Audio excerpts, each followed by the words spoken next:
Good evening, everyone. I hope everyone's having a great day today. I know it's crazy around the world, and shit's crazy in Canada, shit's crazy in our country. Russia's on the rampage. God knows what's coming next. It's been an interesting set so far. I mean, watching what's been going around in the world, just everyday BS. And then you throw all the other stuff on top of it. People are tired of COVID.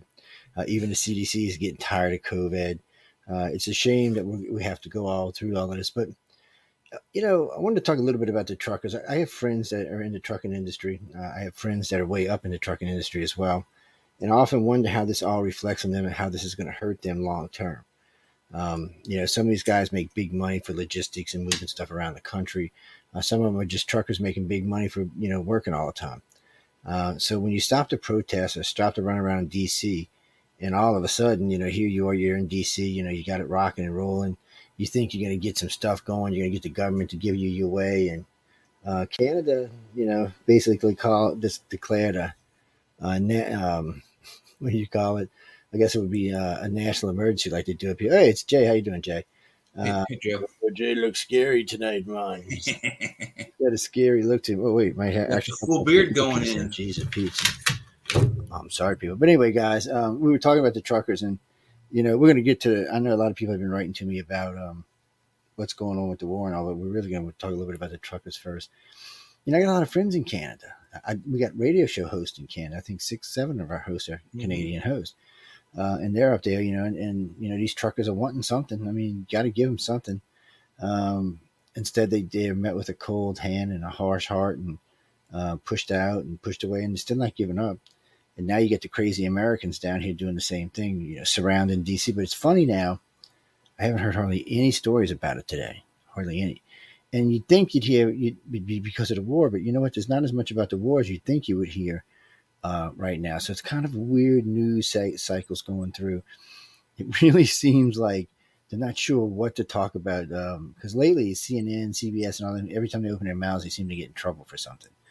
Uh, and it's weird since it's a liberal government. Usually that doesn't happen to liberal organizations like those kind of TV organizations when there's a liberal government in charge. But right now, it's not faring well for the liberals for some reason or another. It's kind of strange. And before anybody writes to me, no, I'm not a conservative, so don't even bother writing to me and ask me, oh, you're a conservative.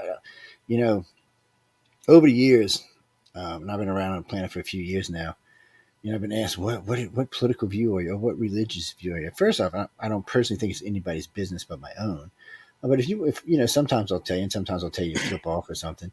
It just depends what kind of mood I'm in. But really, I'm a centralist. I'm truly, that's where I am. I'm in the middle.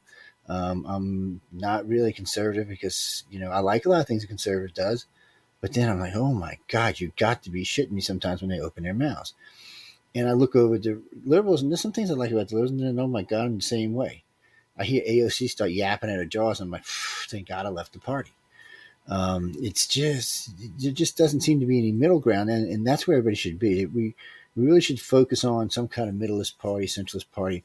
Independent doesn't work because for some reason it just doesn't garner people together. But I think a centralist party could do it, and you could make it to where the centralist party was the big party, and the other two were just feeder parties, which would mean anytime they needed to get something done, the centralists would never have enough votes on their own, but they'd have to get one of the two parties to vote.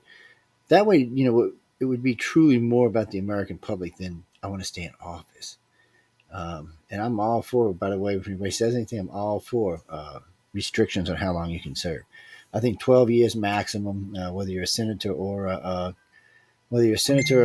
House member. I think 12 years maximum. Sorry, I got dingies all over the place for some reason. Uh, they just But, but but not 12 only years is enough. The not only House and the that, but Senate, Joe, there should be an age limit too. Age minimum and an uh, age limit. We got age minimums for almost every office, but there's no upper end limit. So you could be 95 years old, run for president, and get it, and then go senile 2 years in and blow up the planet. So there should well, be a cutoff as well, far we as know age goes. from Ronald Reagan his last 2 years were not it's probably his best, You and we know, know from the guy who's serving right now maybe there should be an age limit, but the problem is we just don't know where the age limit is. well, Because there some is a presidents mandatory look at Humpty age of Dumpty. retirement, so why not there? I mean, what is it? It's either 65 or 70. 65 is voluntary, Well, 75 is mandatory. because it So had because I mean Reagan's first 6 years were really good years. yeah, Trump's 4 years were okay years, and they're all in their 70s. So, 70s could be, hey, look at sexy Ben down here. We're going to drop you in a second, Ben. And, but I mean, I mean, that's a problem today. Age, as the generations move forward, 70 was dead. 40 years ago, you were dead at 70. Yeah. It's just where you were. Today, you're going to make 80, maybe even 90 if you're lucky. 40 years from now, they're going to be living to 100. Unless Putin goes on a rampage or something crap like that. But anyway, we're going to drop Benito Giles in with us in a second. He's from, you heard it here first, and he'll be joining us. By the way, Jay McNichols, he's with Chacha Mavis and the crazy Jeffrey Pritchard, man. And Jeffrey's insane. That's all I can tell you. Oh, make no mistakes, I'm insane too. I just let Jeff outshine me a little. Oh yes. Well, no, I honestly think somebody dropped Jeffrey on his head when he's a baby, but we're not going to go there. It's just not fair to him because he's not here to defend himself. But hey, Ben, how you doing, man? Good. How you guys doing out there, man? We're hanging in. We're hanging in. I'm waiting to see the invasion on my beach out front. I got my guns ready. I'm ready to go. I got me a 20 millimeter cannon out front. Fully automated. I can run it from the remote control. Yeah. My house. Take it. Well, I mean, your attack dogs too, Joe. That kind of. You're gonna need that kind of stuff to go down the corner store and get yourself a beer. You know that. Yeah, well, you're probably right about that. That's the sad but thing. You're probably right.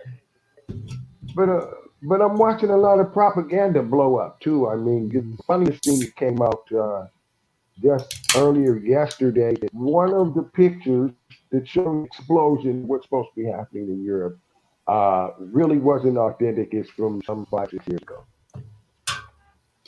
Well, they do that. I mean, that's been used as propaganda over the years in different places. And they were showing, the Russians, of course, are only going to show the good stuff that they do, and the Ukrainians are only going to show the stuff that they do. But at least the Ukrainians are putting up a fight now. Mm-hmm. So it's probably a futile fight, but still, it's a fight.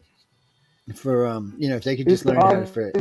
I mean, correct me if I'm looking at this completely wrong, but according to what I read and what I heard, these people are of Russian descent who happen to be living in the Ukraine.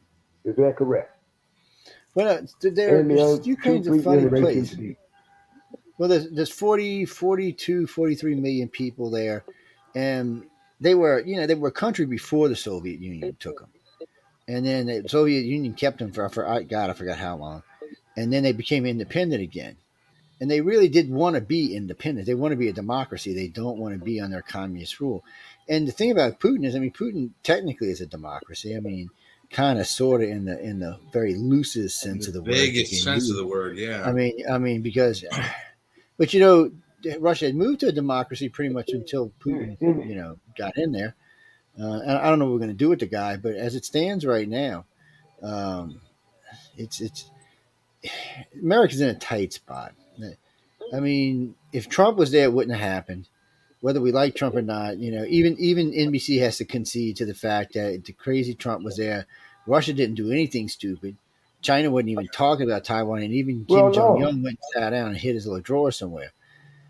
So everybody, our problem, Donald is out of it.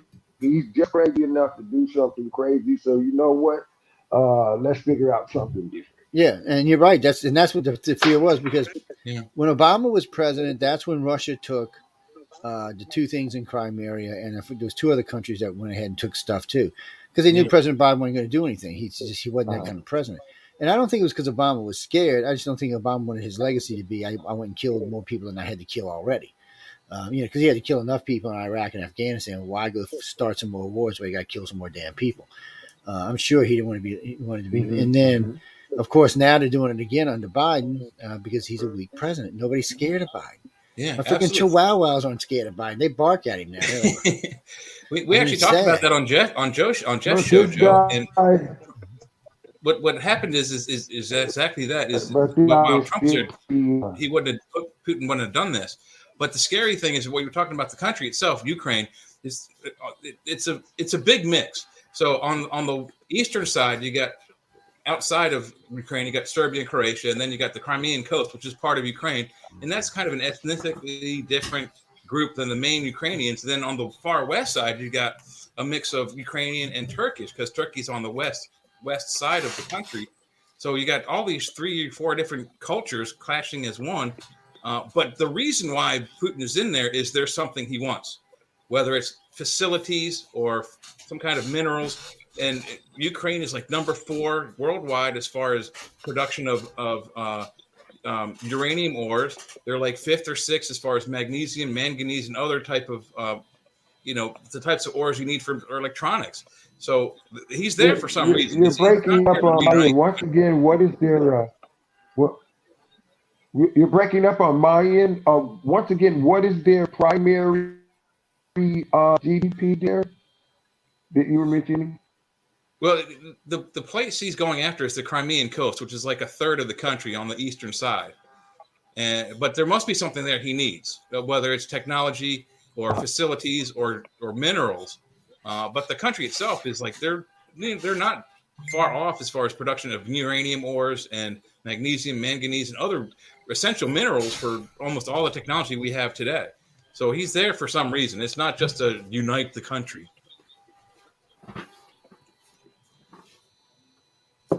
That's a keen observation. Do you think that he can feed, monitor, have authority over, and get neutral, if you will, neutral consent from 40 something million people? Well, Repeat. you know, I don't know. The thing is that his the first time he went into Ukraine, it was to unite Russia, to bring them back into the fold of Russia. Okay, They don't want to be a part of Russia. They want, if Russia was 100% democratic, I think they might have not separated when they separated years and years ago. But it's ethnic. Whatever it is that he's after, it's either ethnic to cleanse or again, his reasoning is to reunite the country. But there's something else there behind the lines or behind the scenes. We just got to figure out what his motivation is, and it's probably something yeah. that he needs. It's got to be. I concur with a lot of my young people around these parts. We're in the Southwest. I listen to all of the buzz and I just look at them and I say, you know what? All of the dialogue is fine and good. But you know what? Follow. There's no reason that every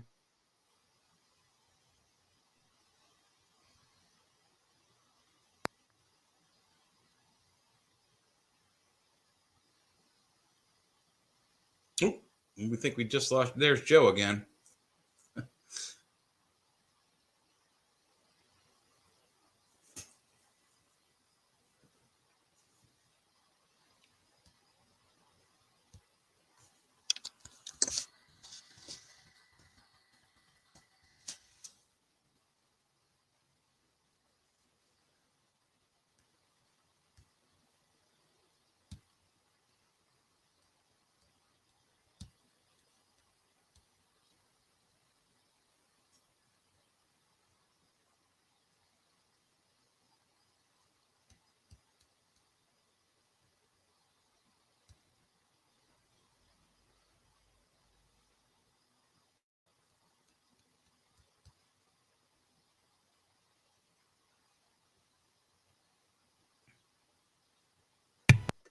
What is going on with these weird ass mics tonight? Sorry, I think mine keeps flicking its own self off. Maybe I got it too close. But anyway, let's move it over. Yeah, I couldn't hear you. You dropped out for a little bit there.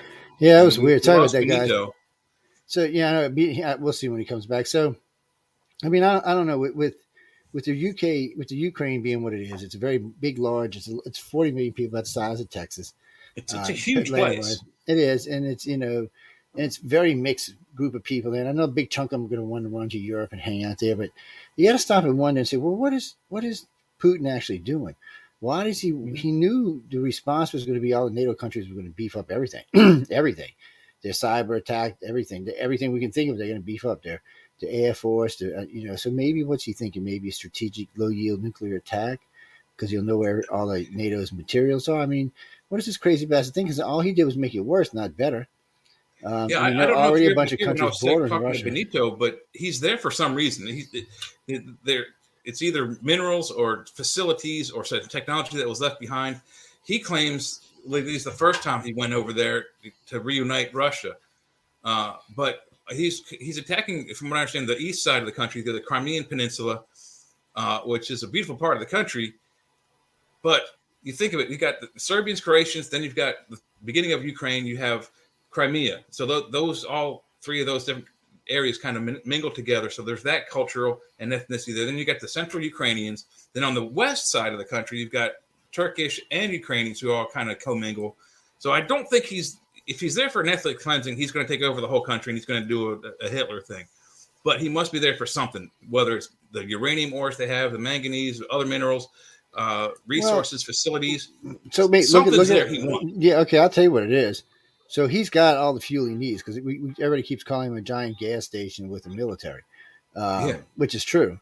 But Ukraine has a buttload of wheat. Matter of fact, I didn't know this. I found this out today. But all the humanitarian wheat around the world comes from the Ukraine, all of it. Wow. It all comes from there. So that's a big supply because Russia's got to feed its 180 million people plus it's 40 million. They'll get 220 million, but it's better than that because this way, if the world cuts off him and Xi Jinping will still be able to feed his people because he'll have some of the grain coming and he'll have fuel coming from Russia. So they won't, and that fuel will be cheap because be coming from Russia. The only people buying it would be them. So probably like 5 cents a gallon or some shit. But all that will be cheap. But that's the only two people to be able to trade, and that's not enough. China wants to be a world power, and it's had a taste of being a world power, but now it's being squeezed back down thanks to crazy Trump. He put all kind of sanctions, and then for some reason Joe Biden came in and put more sanctions. And if he backs Russia too much, they're just going to squeeze him some more. Because unfortunately for Ping, I don't know why it is, but the world's just not scared of him. Putin is scared of because he might do something stupid. Yeah. Xi Jinping was educated in the United States. He went, I think he went his finishing school and college here, and he does understand America more than probably all the rest of the leaders that we have to deal with because he, like I said, he went to school here. And he learned our culture. He got involved, and he wanted to know how we were. And he wants capitalism, but he wants communism. What he wants is capitalism from the middle down. So from like your governors or your mayors down, that's fine. You can elect them, and then y'all can have capitalism. But from there up, we want communism. We want to be able to control where the direction the country's going and what kind of money is being spent where. And maybe they can make it work. I don't know. It's never worked in the past, but they can all keep. I mean, it seems to be working a little bit. But when you got a lot of money, you can prop up any kind of government. I mean, it's not that hard of a thing to do. The aliens have taken Ben. I hate that the aliens took Ben. We're gonna have to put an alien alert out for Mr. Ben. He looks frozen again. Taken. Yes, it's like he's being beamed. It's holding in there. So, Gloria, the trucker thing is interesting because it's just a bunch of crazy people got together, and we're going to stop this now. There's enough trucks in the United States if they really wanted to. They could wreak havoc. I mean, they could cut off all kind of things all around the country and wreak havoc, but that's not what they're after. And actually, right now, I don't know exactly what they're after because the CDC came out today and said, "Oh, you don't have to wear a mask anymore. 80% of y'all don't have to wear a mask anymore, and you don't even have to wear them in public places."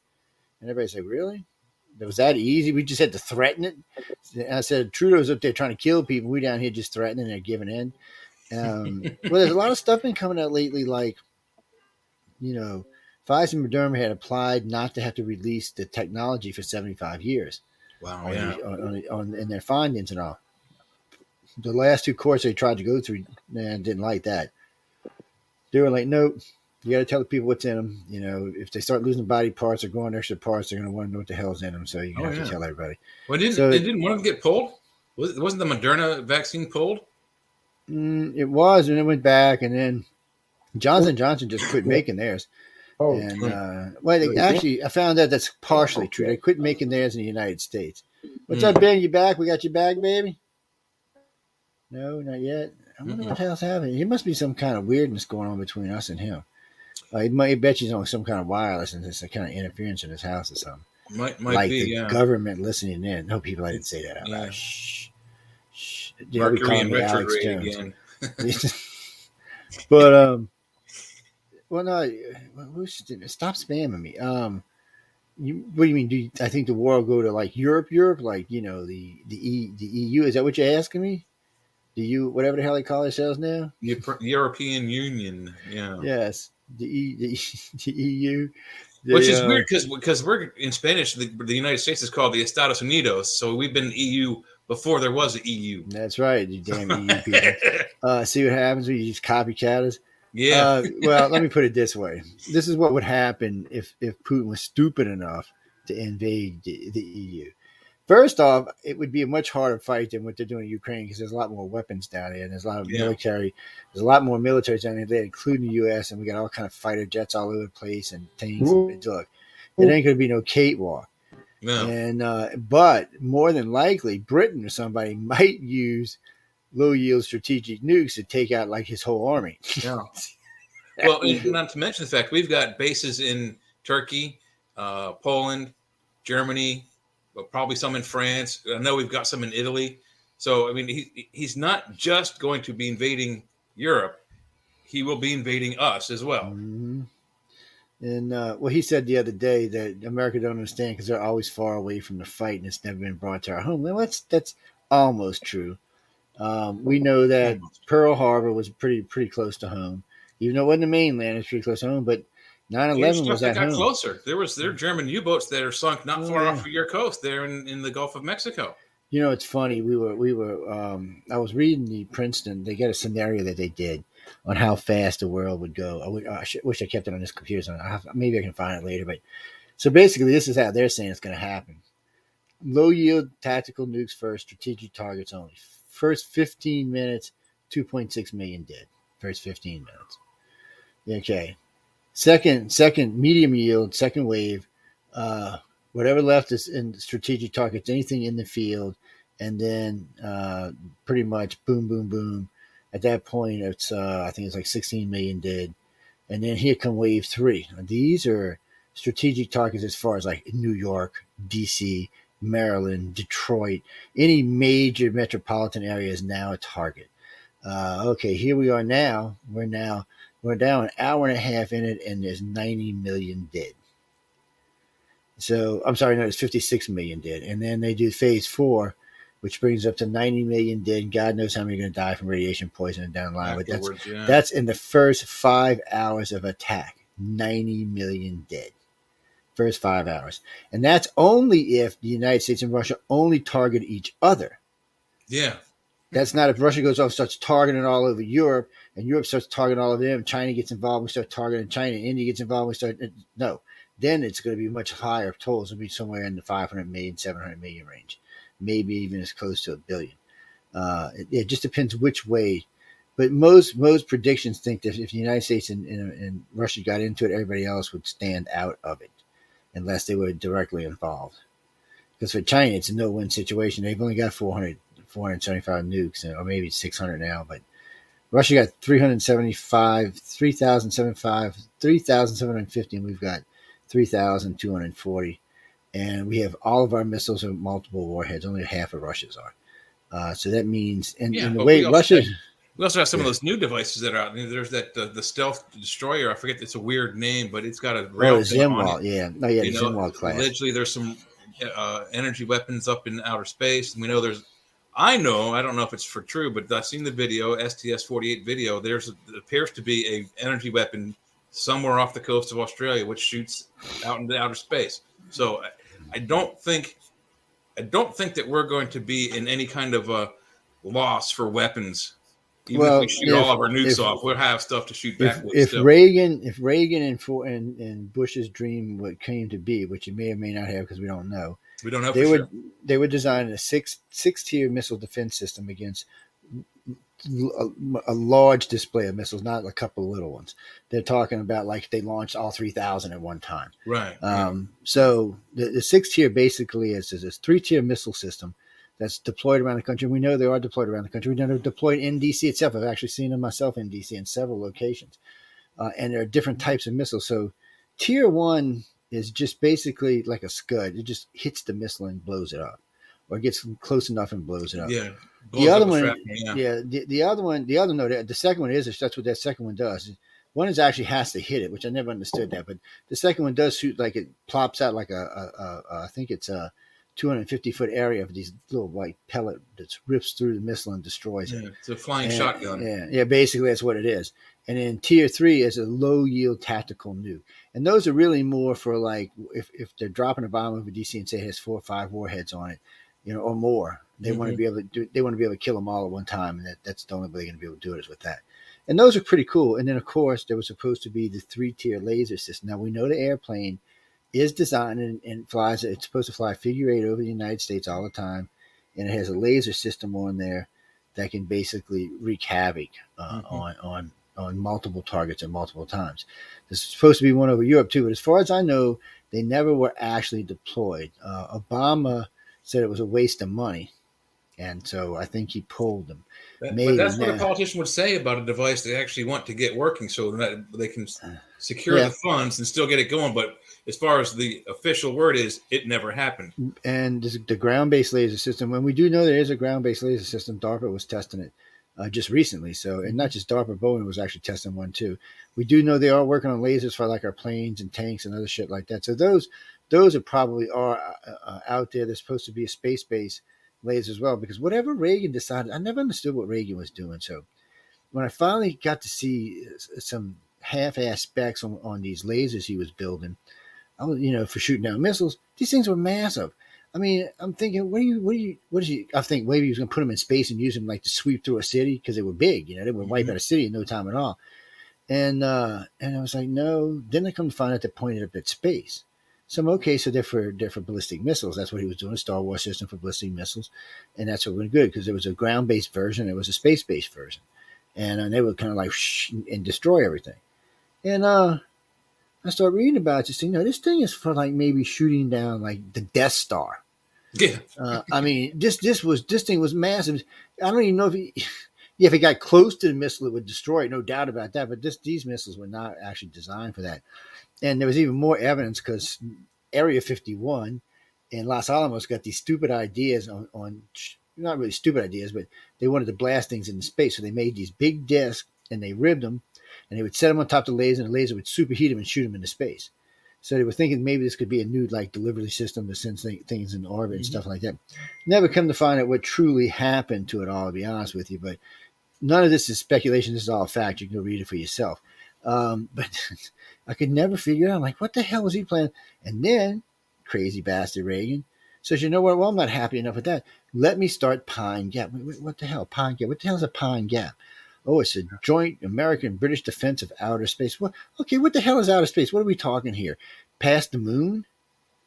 I mean, no, because back then most of the missiles were suborbital, so they did leave the atmosphere. Like if Russia were to launch from, say, Arkhangelsk, which is on the North Sea, the missile would leave the atmosphere temporarily, not into outer space per se, but well above where any of us could breathe without dying. And then it would re-enter the atmosphere. And that's where the troposphere, I think, is the level that they would go to.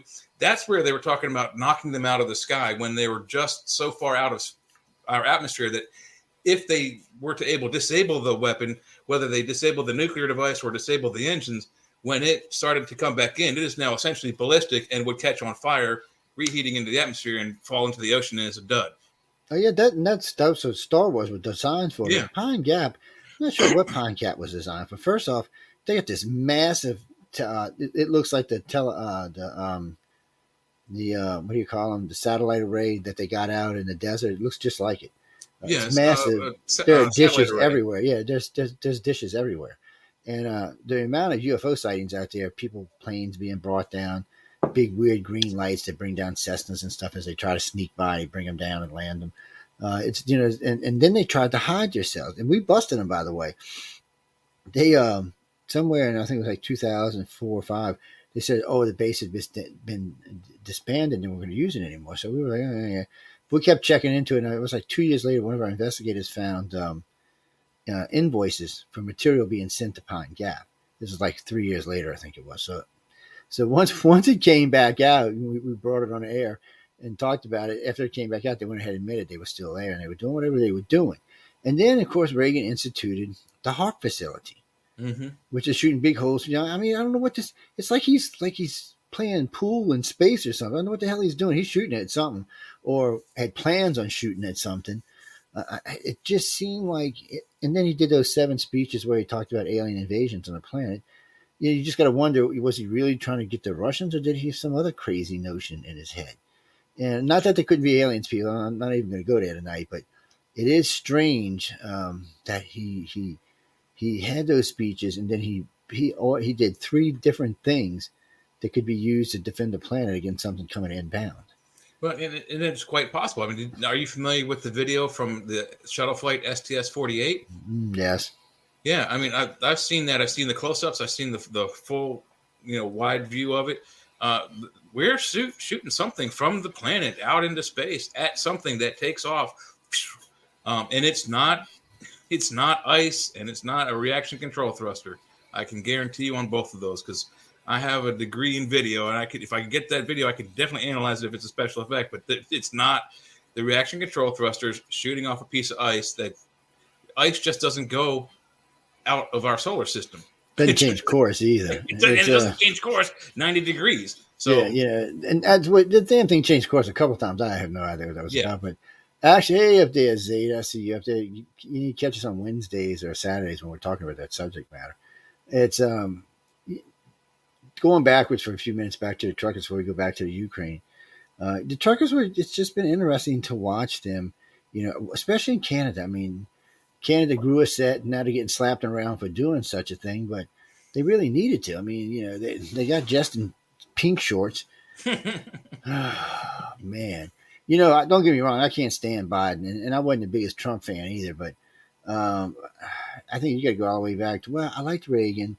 I liked Clinton, even though he was a no good dog. I like Clinton too, even though I'm not a Democrat. But I liked Reagan and Clinton. They had something going on.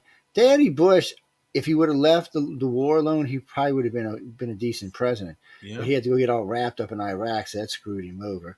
Not Obama, once, but twice. Obama, I could have probably liked, but he just jumped in too fast. He had the same problem Trump did. He didn't know what he was doing. He wasn't a politician yet. Yeah, he'd only been a junior senator. Yeah. Well, it's the truth. He was only a junior senator for 6 months. He had no idea what he got his ass into, and his own party jacked him around. His party cost him the House and the Senate after the Obamacare and Nancy Pelosi getting up there and saying, "Well, just pass it and we'll read it later." That was it. The country was like, "You're not getting the House or the Senate until Obama is out of office," and that was They didn't see it again until Obama was out of office, and almost 4 years for Obama, 2 years for Obama before they got anything. And they barely got that. So it's strange. The country's moody lately, and we're tired of being lied to, and we're tired of having to. Everyone wants to lie and say, "Oh no, it's this, that, or the other thing," but it's not. It's chicken shit politicians that are only looking after themselves and their re-elections, and they're not really looking at it because everybody knows that Russia is a bad country. Everybody knows China's a bad country. So why are we buying crude oil from Russia? I'm confused, because and we're still buying it, even though we're sanctioning. Even though we're sanctioning the bastards, we're still buying their oil. Trump got up there and said that because when Trump was here, we were oil efficient, so we didn't have to buy it from anybody, and he just presumed buy it from the Saudis anyway. So for some reason, for some reason, here comes Mr. Obama, and I mean Mr. Biden, Obama light as I like to call him. Oh, yeah. He's buying Ukrainian gas. And it's fun. I mean, he's buying Russian gas. And I'm kind of like, why are you doing that, dude? I mean, what the hell's wrong with you? Why not just develop our resources? It creates jobs here. It spends money around the country because they think they're going to force us into solar, and when they're not, because it's not efficient enough yet. That's what these ignorant politicians don't understand. America will be grateful for real solar and real wind whenever it happens. But right now, the shit we got today is joke. And that is a big if, because we may develop something else. I mean, we're looking at antimatter for power. We're looking at dark matter for power. 0 point gravity. We're also looking at that helium-3 on the moon, see what that can do for us. So there's a few alternatives coming in. Of course, we're looking at fission fusion. So it's we're just cold fusion. Yeah. So I mean, but these are all things. So a cold fusion reactor, you can make one about the size of a basketball. It could run your house, your car, your boat, everything you owned. But of course, you'd have some little ones, like little baseball size ones that would be for your car or whatever. But the thing about these they would probably be endless supply. Yeah. Only if they were damaged would they quit working. So once they were activated, it would run for a really long time. It wouldn't be like you got to go fill up every time I get in your car. Our And our sun is a cold fusion reactor. yeah, and think about how fast it could go, people. You think yeah, we'd have to have flying cars for sure, because we'd have like smashed up people. Oh no, it'd wreak havoc. Because it's like a friend of mine one time said, "Well, electric engines aren't that fast." I said, "Oh yeah, if the windings are tight and it's built right, that damn thing go faster than any damn gas car on the planet will." Uh, but we're a long ways from keeping them. See, we can make them go fast. We can make them do a lot of things now. But so you Tesla, I love you. Elon, you my man. I'm gonna be in Elonville with you. But first, it takes a while to charge them up. But more than that, their average tank to a gallon is 270 miles. I will blow through 270 miles and like Yeah, my damn four banger Camry gets what and 500. at least. And the best part about it is its carbon footprint is like not even a tenth of what the Tesla is. See, it always bothered me, people. People always think, oh, electric cars. Okay, let's talk about just the big lithium battery in the electric car. Okay. First, we got to strip mine down in Afghanistan. All Mm-hmm. right. Boom. Then we got to send it over to Japan where they're going to put it into a certain thing. Then it goes over to South Korea. Then it comes to the United States. Oh, no, wait, I'm sorry. It stops off in Mexico for some casing that has to be put on. Then it comes to the United States. So this thing is already traveling. Its carbon footprint right there is already bigger than about 8 or 9 Ford F-150s that have been driving for like 5 years. It's ridiculous, and people don't realize it. And they want to be they think they're being green, and they're doing more harm to the planet than Yeah. gas is. You got to look at what the carbon overall footprint is to create something. To And create how my much do those Camry, batteries weigh? 400 or 500 pounds. yeah, create my Camry, everything was made in Toyota. I mean, in Japan. It was all assembled in Japan and was shipped over and shipped to here. Boom. And the damn thing gets such good gas mileage. Look, it damn near, if it get any better gas mileage, I wouldn't know how to do it myself. And the new ones actually get better because mine's a Yeah. And 2016, actually, Joe, 2017. nowadays, Toyota builds 70% of the cars made and or assembled here in America. So we're only taking 30%, 40% of parts from Japan because they have a manufacturing facility, I think, down in Tennessee or Kentucky. Oh, and I So seen one in Georgia too. Yeah. So mhm. see, people, yeah, there you build at home. So, but we're just talking about just a Tesla battery. We're not talking about any of the electronics on board this thing, Yeah. which come from at least 3 other countries besides ours.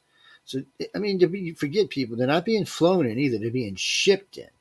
So, I mean, come on, it's things bling blinging across the ocean for 7 days. Big diesel tanker thing driving around, polluting all the ocean, polluting the air, just so you can get your little Tesla chip, your little Tesla chip in their car. No, guys, I'm sorry. Check the carbon footprint before you buy a vehicle, because these days you can find out what the carbon footprint is in any vehicle in the world, for that matter.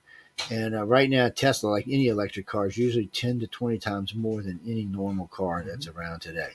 And it's just sad. And if you really feel the need to help out, don't go with a full electric car. Go with a hybrid. Hybrid. So with the hybrid, you get the advantage of having electric, but you also get the advantage of having gas for power. Well, really, electric give you power now too, but still, there's a lot of different hybrids out there.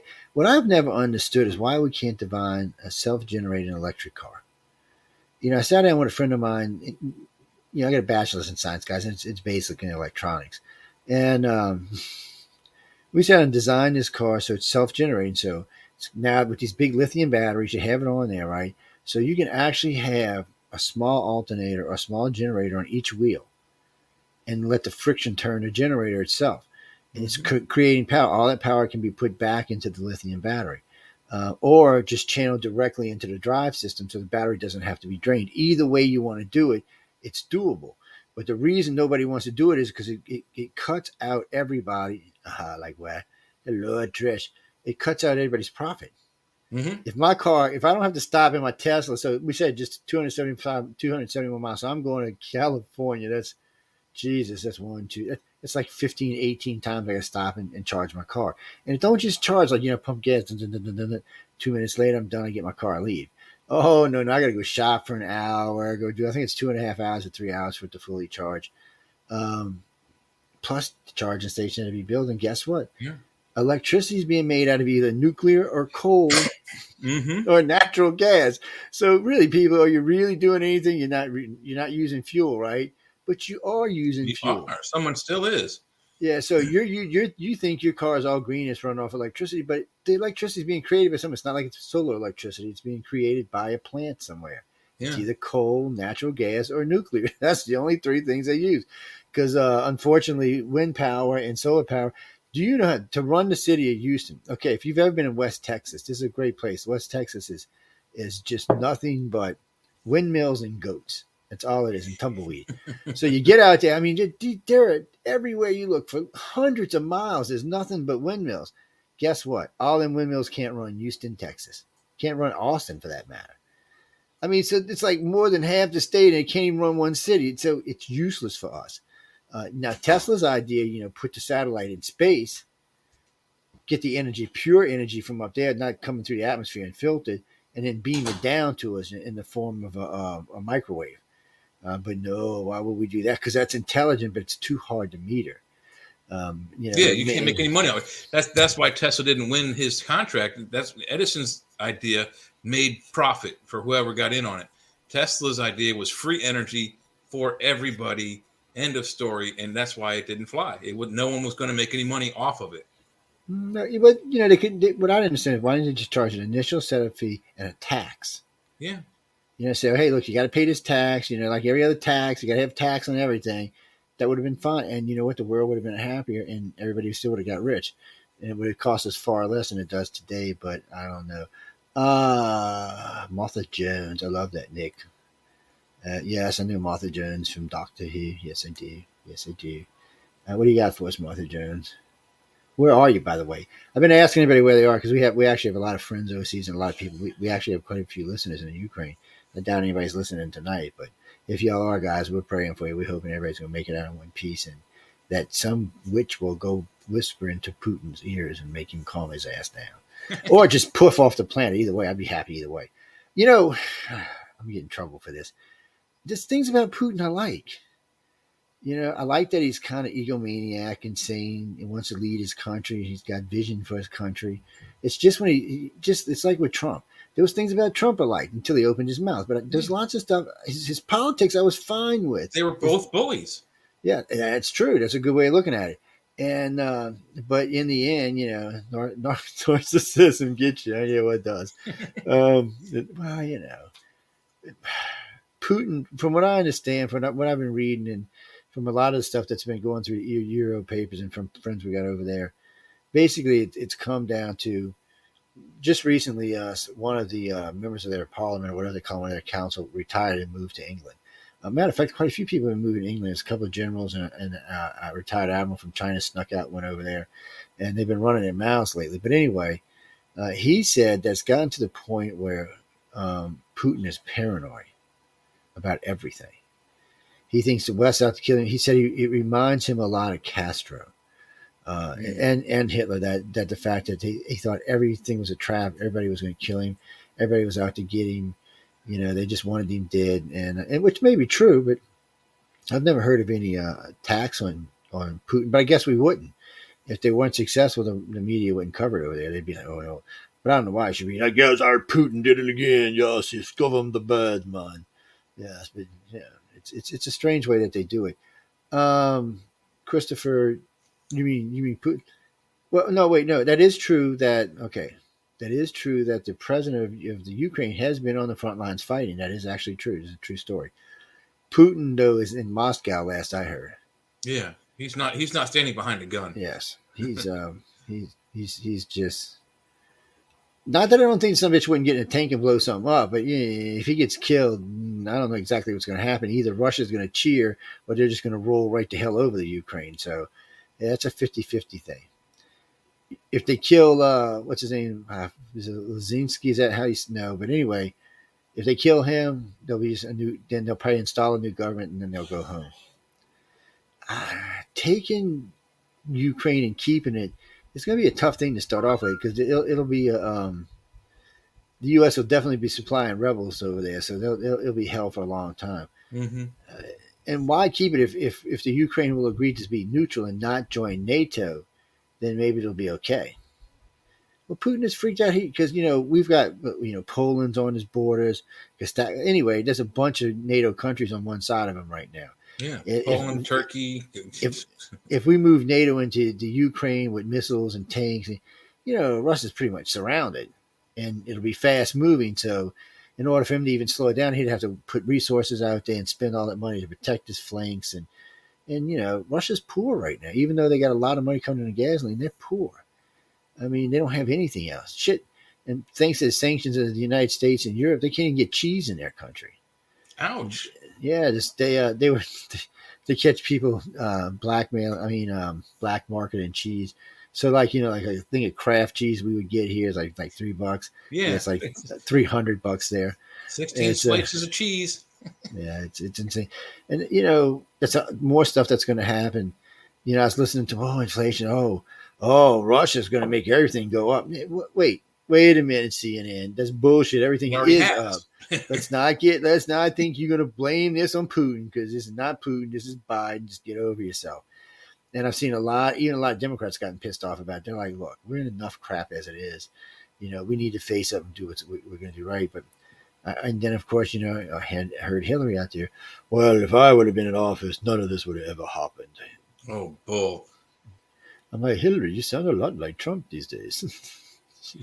If she were in office, it would have happened early in her office, and it would have been way worse. Yeah, it would have happened. It would have happened under her, because they were already moving around. See, that was the thing. They were all over the place under Obama. They were gaining territories everywhere, and China at that point was thinking about going into Taiwan. And then, okay, Trump came in. Well, Trump was the wild card. Whether you like him or not like him, he was the wild card. And Russia and China did not know how this guy was going to react. If you go watching him on his TV shows and shit, oh no, you think this guy's going to put his foot clean up your ass. And there was a rumor that was started by a Democrat. Was trying to make fun of him. Russia was talking about going into the Ukraine in Trump's second year, and Trump mailed him a vanilla envelope with a white flag in it saying, "We'll accept your surrender now." Wow. True or not, I don't know, but I will tell you this: what is for true. One afternoon in his second year, 3 boomers surfaced on one on the bottom of China, one on each side. And Xi Jinping got a very interesting morning call, like, "How are you doing? Did you not see?" They did not see these submarines for 5 hours after they surfaced. We could have wiped out all of China, all of Russia, and been home for tea. Yeah, the good thing about our boomers or the nuclear submarines is they can remain underwater for up to 90 days, probably more. They have enough supplies to stay submerged for 3 months.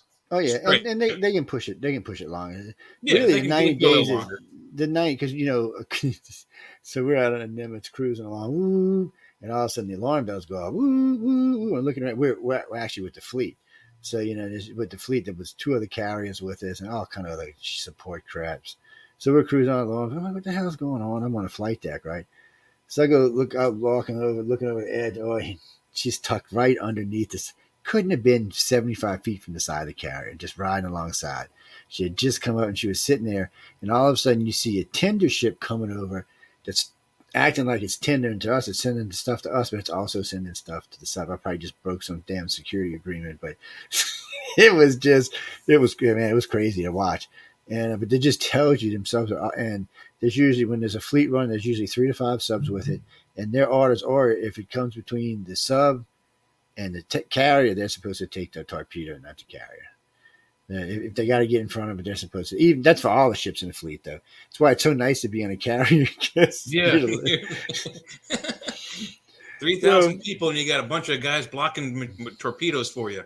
Of course, we got a lot of sophisticated electronics and all of that kind of stuff these days. But somebody said we were talking about hypersonic missiles the other day. And he said, "Yeah, it's a hypersonic, which means it gets there faster, but it's still the same payload." Yeah. He said, that's great. And he said, think about it. It's hypersonic. He said, so it's doing Mach 6, Mach 7. It's cruising towards you. But as long as it's coming if it's more than 2 or 3 miles away, you still have time to shoot it down. If it's coming from like 15 or 20 miles away, you have a lot of time to shoot it down. The reason they think, because we use missiles to shoot stuff, a normal missile probably couldn't catch it, but we don't have to. You can shoot it head on.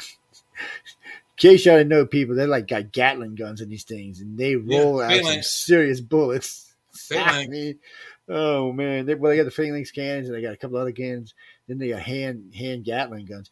That and they got on one of them I was on had four of these 20 millimeter cannons that just popped up. The barrel was probably big as round as I was, and just it had it like it felt like an endless ammo supply. Probably a million or more rounds. It just, Yeah, just there was nothing coming through that. I don't care if you was in a jet, what the hell ever you was in, you were dead. If you got my, in front of that shit, you was dead. my dad But told me about the phalanx one time. He was on a carrier in either Bermuda or the Bahamas. I don't know where, but because he was doing top secret work with the Navy, and they were testing one of the phalanxes, and I think it's a 20 millimeter Gatling gun. But he was on the deck directly below the phalanx uh, installation, and they didn't tell him they were going to test it. So he didn't have a flak jacket on, he didn't have earplugs in, and they just went ahead and launched this thing off. And he said it launches off a football field wide of lead. But the report and the from the bullets shooting out, my dad's 6'2", was 6'2". He said it launched him off his feet, sent him 10 feet back, hit the bulkhead, sent him to the ground, and he hurt his back. And then he got up, he couldn't hear. So it's a loud gun. It shoots 100 no, it does. yard wide field of lead. So anything inside that field of lead is destroyed. Yeah, they it's getting more interesting now because I was watching these little heat seeker rounds they got now. I don't know when they're going to start deploying them. They say they deployed them in the field already. I don't know if they have it or haven't. But they're also going to be deployed in jet on board jets and like phalanx systems and other systems like that. Just because if it's got heat, it'll go right to the heat source. You know, that's where the bullet will go. Cool. We'll see how it goes. Now the Zimwalds, they're badass. Them rail guns, they can lower them even with the side of the deck and just go alongside of a ship and cut it in half. You just keep on rolling.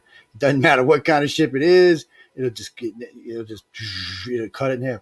I watched them they were out at Bikini Atoll, and they were shooting one of the old shipwrecks out there with them. Right, it cut it. I mean, it looked like it was butter. It was just. But from what I understand, then the rounds were almost $1 million a round.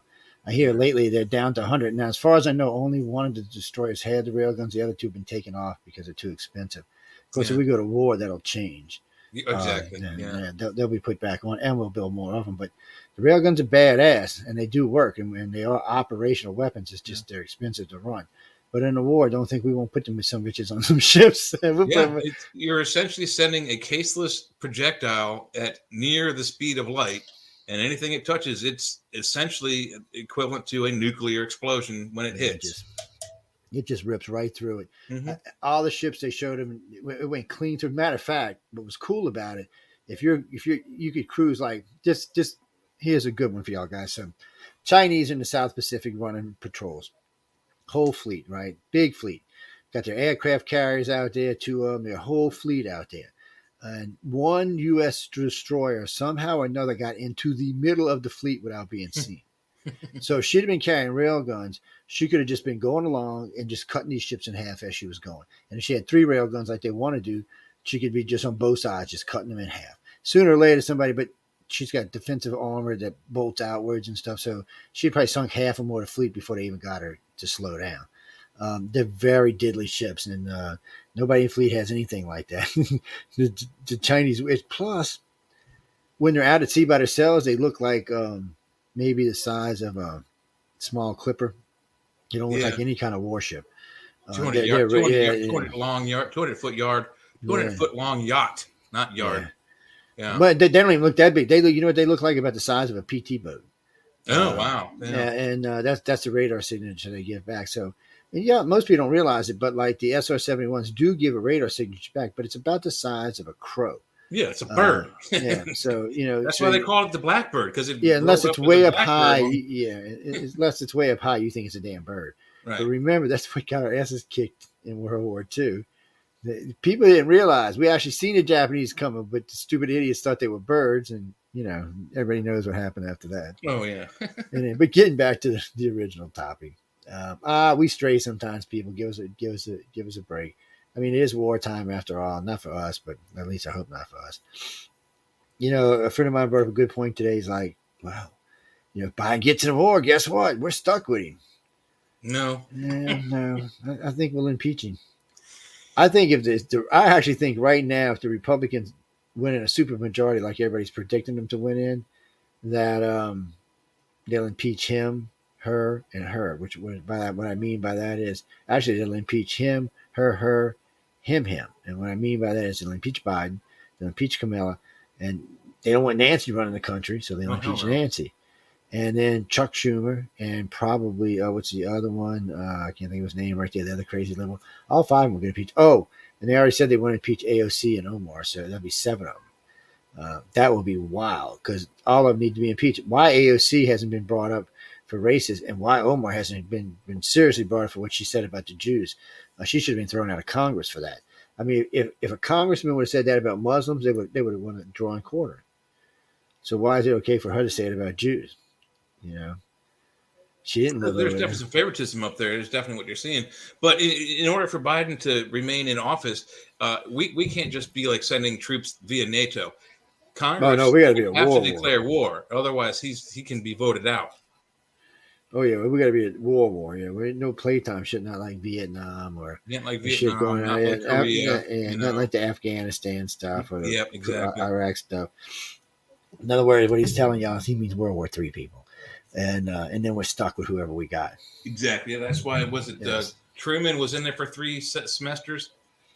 Yeah, who was it? It was Eisenhower, not Eisenhower. Truman. It was Truman, but Ike was in too, wasn't he? Yeah, he came in after, but Truman was in there for 4 years worth of presidency.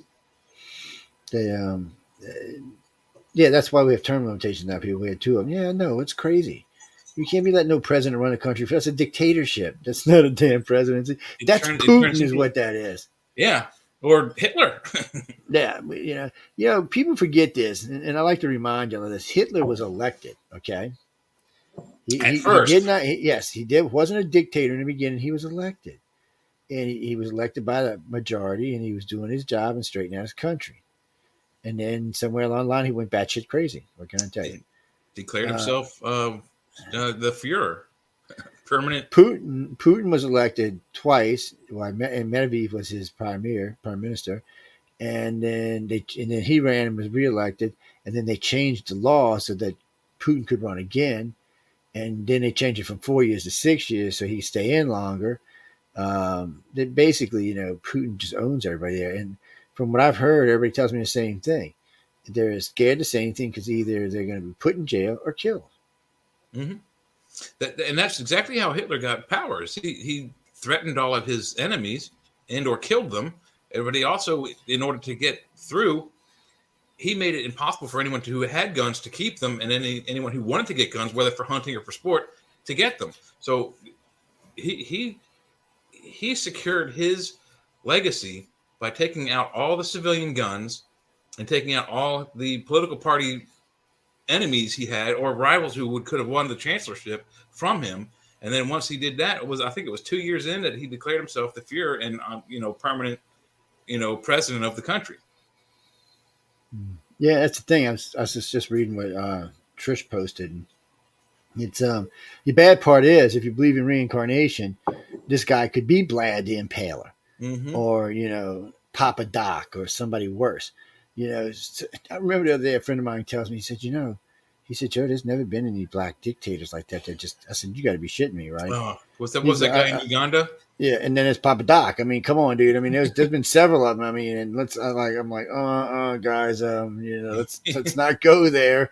There's a whole bunch of them in Africa. We're not even talking about it. There's a reason it's called the Dark Continent. Man, it's but he was just ignorant. I mean, I'm like, dude, did you not go to school or something? Did you like skip some grades or something? I mean, what the hell was going on here? We're skating by. I don't know, but yeah, maybe so. History is replete with all color and type of dictator. It is. And again, Putin was elected 5 times now, but still he was elected. Now he's going to be Putin the dictator. Yes, I've come for you people. Luke, I am not your father, you bastard. I mean, that's how he is. But, you got to remember something about Putin, too. Even though he is a paranoid freak right now, which I'm kind of depressed about because he was doing some crazy stuff in his early days. He does have a daughter. He's got children. He does love life himself, and he don't want anything to happen to his kid. I know he's very protective over the blonde haired daughter that was in the scan. One of the scan. I think she's in Switzerland, and so he don't want nukes because she's going to die. Who wants to live the rest of their life in an underground shelter? Right. Yeah, and I'm sure his will be luxurious, but the rest of the place will be a shithole. So I'm thinking not so much. So does he really want to use nukes? No. But more importantly, with somebody like Putin, will the powers be let him use the nukes? See, in the United States, we have options. So, and It's at least a 3-man or 2-man thing to drop a nuke in our country. yeah, it takes it's got to be released by the president, and it's got to be okay by the vice president, and then it goes on to whoever's going to shoot the nuke. Whether it's see, like the sub captain, he can refuse it. Of course, he can get court-martialed and put in prison, but he really can refuse it if he really wanted to. The shelter guys, the silo guys, they can as well because it takes two of them. Both of them have to agree to turn that key on that nuke. Mm-hmm. So it's designed like this. Now, 99% of the time, they're going to do just what they were told. That's it. But if they think there's something crazy, or if you've been watching your commander like incoherently for 2 years or so, you might not want to be the guy who starts World War III. You don't want to be the guy who dies, but you don't want to be the guy who starts World War III either. And the thing about boomers, once they go boom, everybody knows where they're at. Right. So they better haul ass, but still everybody knows where they're at. But by then, I would imagine most of the surface fleets would be rubble. Well, I mean, the good thing about our submarines is, and part of it is due to some of the research my dad did when he was alive. Our submarines can travel at full speed, and most of them the big ones can go, I think, up to 36 knots underwater, which is what, 40, 50 miles an hour? Yeah, about 45, something like that. 20 and a half miles. Right, pretty fast underwater. Yeah. But the thing is about our technology in most of those is that even at full speed, most of the Russian boats can't find us with their radar because their radar sonar isn't as good as ours.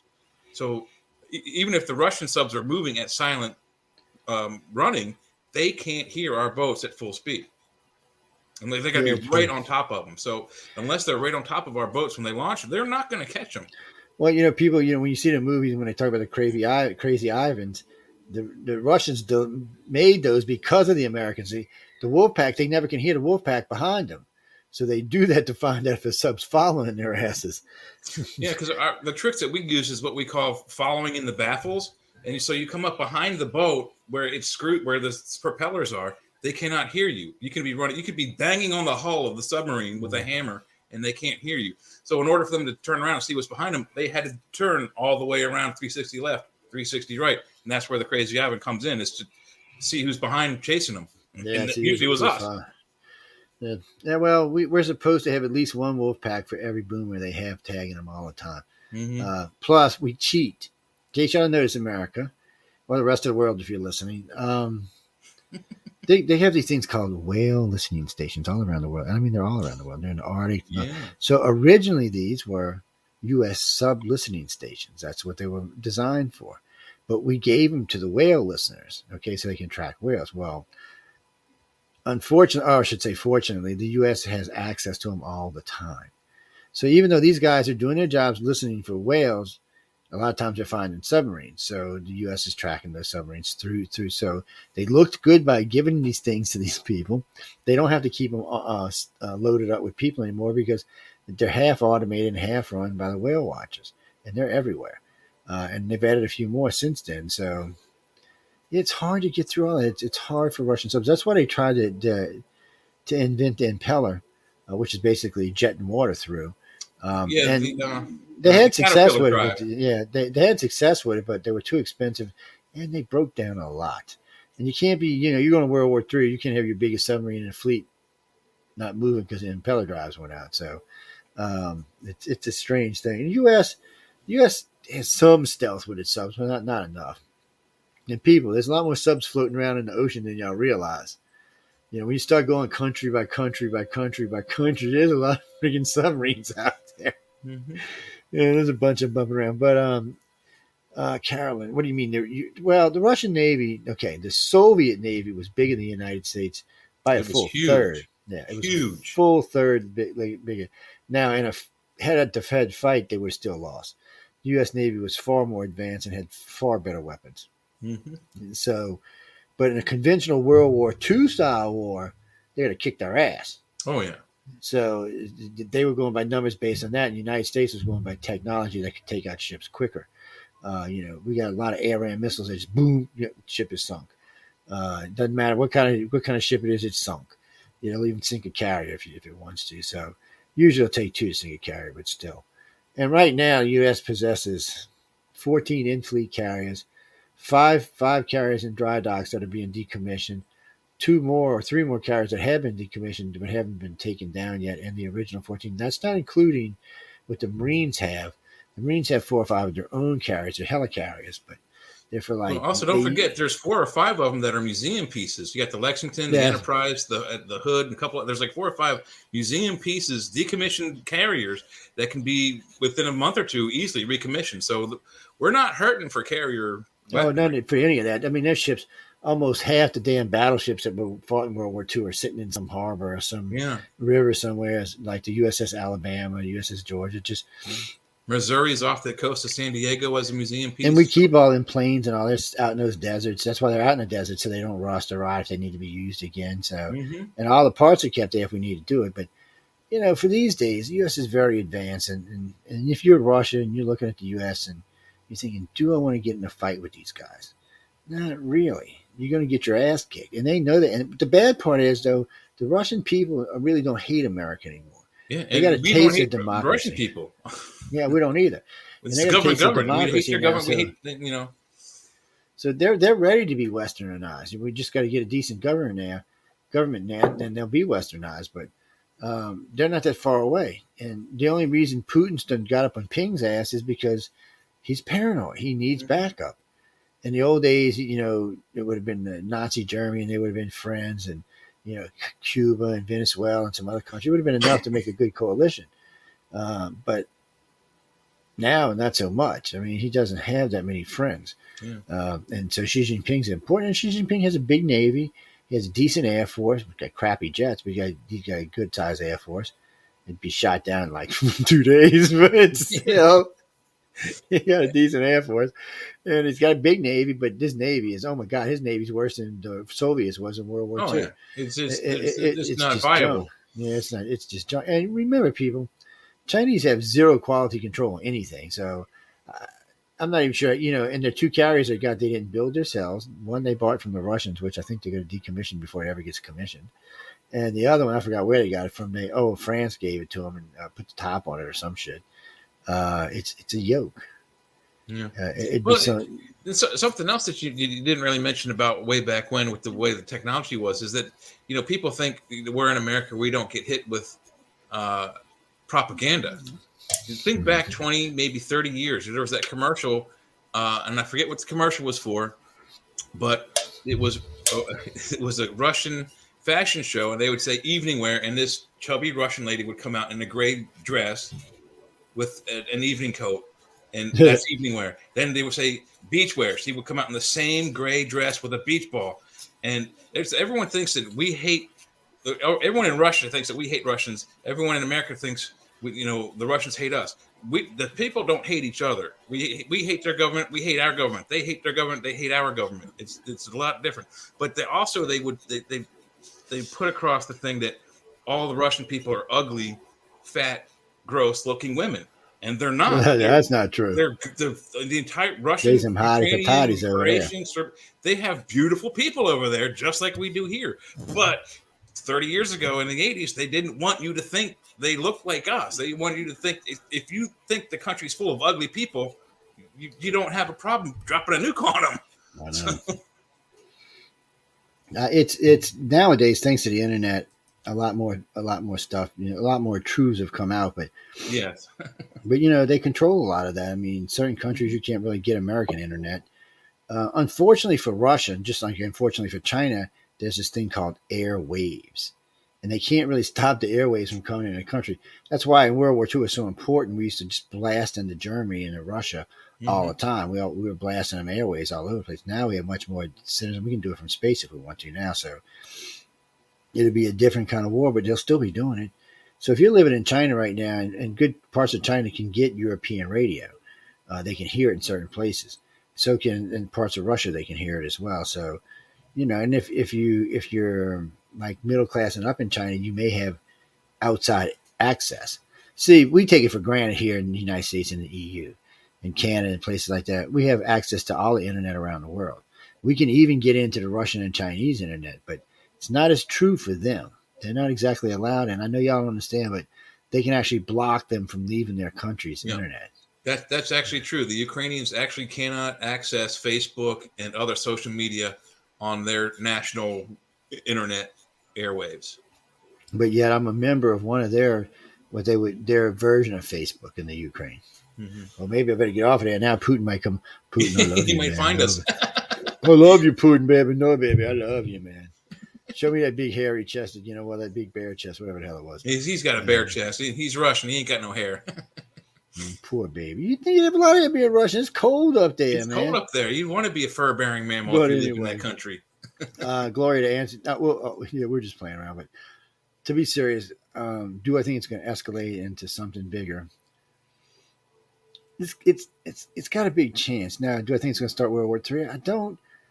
Okay, let me put it this way: if Biden wasn't there, I don't think it would turn into World War III. I'm not so much worried about Putin. I'm not even worried about Xi Jinping as much as I am Biden. Biden might get his whole thing has been he wanted to prove that he was a better president than Obama. I don't know what his heart is on about Obama, but it's his thing. Obama did this, I'm going to do it better. And he's trying to show Obama something. I guess they didn't have the best working relationship or something, but I bet they really hated each other behind the scenes. Probably did, but I mean, it does seem to be that's what he's trying to do. And, he might just. I mean, if he was to put troops in Ukraine, that's itchy shit there. Yeah. And I know all of NATO, if we get attacked, has to go to war with us. But also, Xi Jinping has the same pact with Russia, so they'll have to go to war. Probably Venezuela will jump in, Cuba will jump in. I don't know if Cuba will.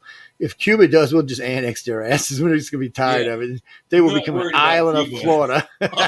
They'll be the far island of the Keys, is what they'll be. Yeah, they'll be the last island of Florida. Yeah, because that's what'll happen. Because we'll just annex their ass, and you know what? The Cuban people will be happy.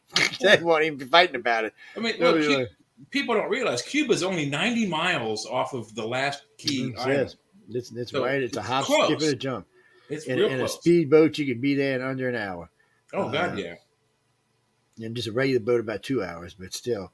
Well, where do you think these people were going? People, they were trying to get to the Keys, and or if they got lucky and made it to the mainland, that was even better. But anywhere they could get on U.S. territory, they were happy. That's why there's so many drug runners down there. I mean, you can run up to Florida, hop a boat in, Key West, have a boat parked in Key West with Key West registration. The Coast Guard ain't gonna screw with you while you're floating around. No, I do like though the ones that build them half-ass submarines at the top, just out the water. Yeah, but it's a sub, man. Looks like a floating barrel or something. They found one just recently off the coast. It was about 42 foot long. They found off the coast of Florida. Still had, I think they said 2.5 tons of cocaine in it. They estimated there was more like 5 tons. They just couldn't get the rest. I think the rest got wet or something. Which, whatever reason they didn't want to come back for, or they were just worried about getting busted, one or the other. But they never did catch who it belonged to. Just some drug lord down there, and he probably made way more money off that cocaine than what that damn sub cost. How are you going to claim that? Oh, by the way, that's my drugs. Who's going to say that's mine? Nobody's that stupid. No, that's my submarine. Well, I can't help it. It was dry. I didn't put the damn drugs in. Somebody stole my submarine. I just want my submarine back. Yeah. They'd be like, yeah, you're going to jail, buddy. But there is a possibility for escalation here. I mean, that's why we were talking about the Princeton scenario. So, in the Princeton scenario, and it's a true scenario, I mean, it's not the only one. There's several others out there, but in it, I mean, in 5 hours, 90 million dead.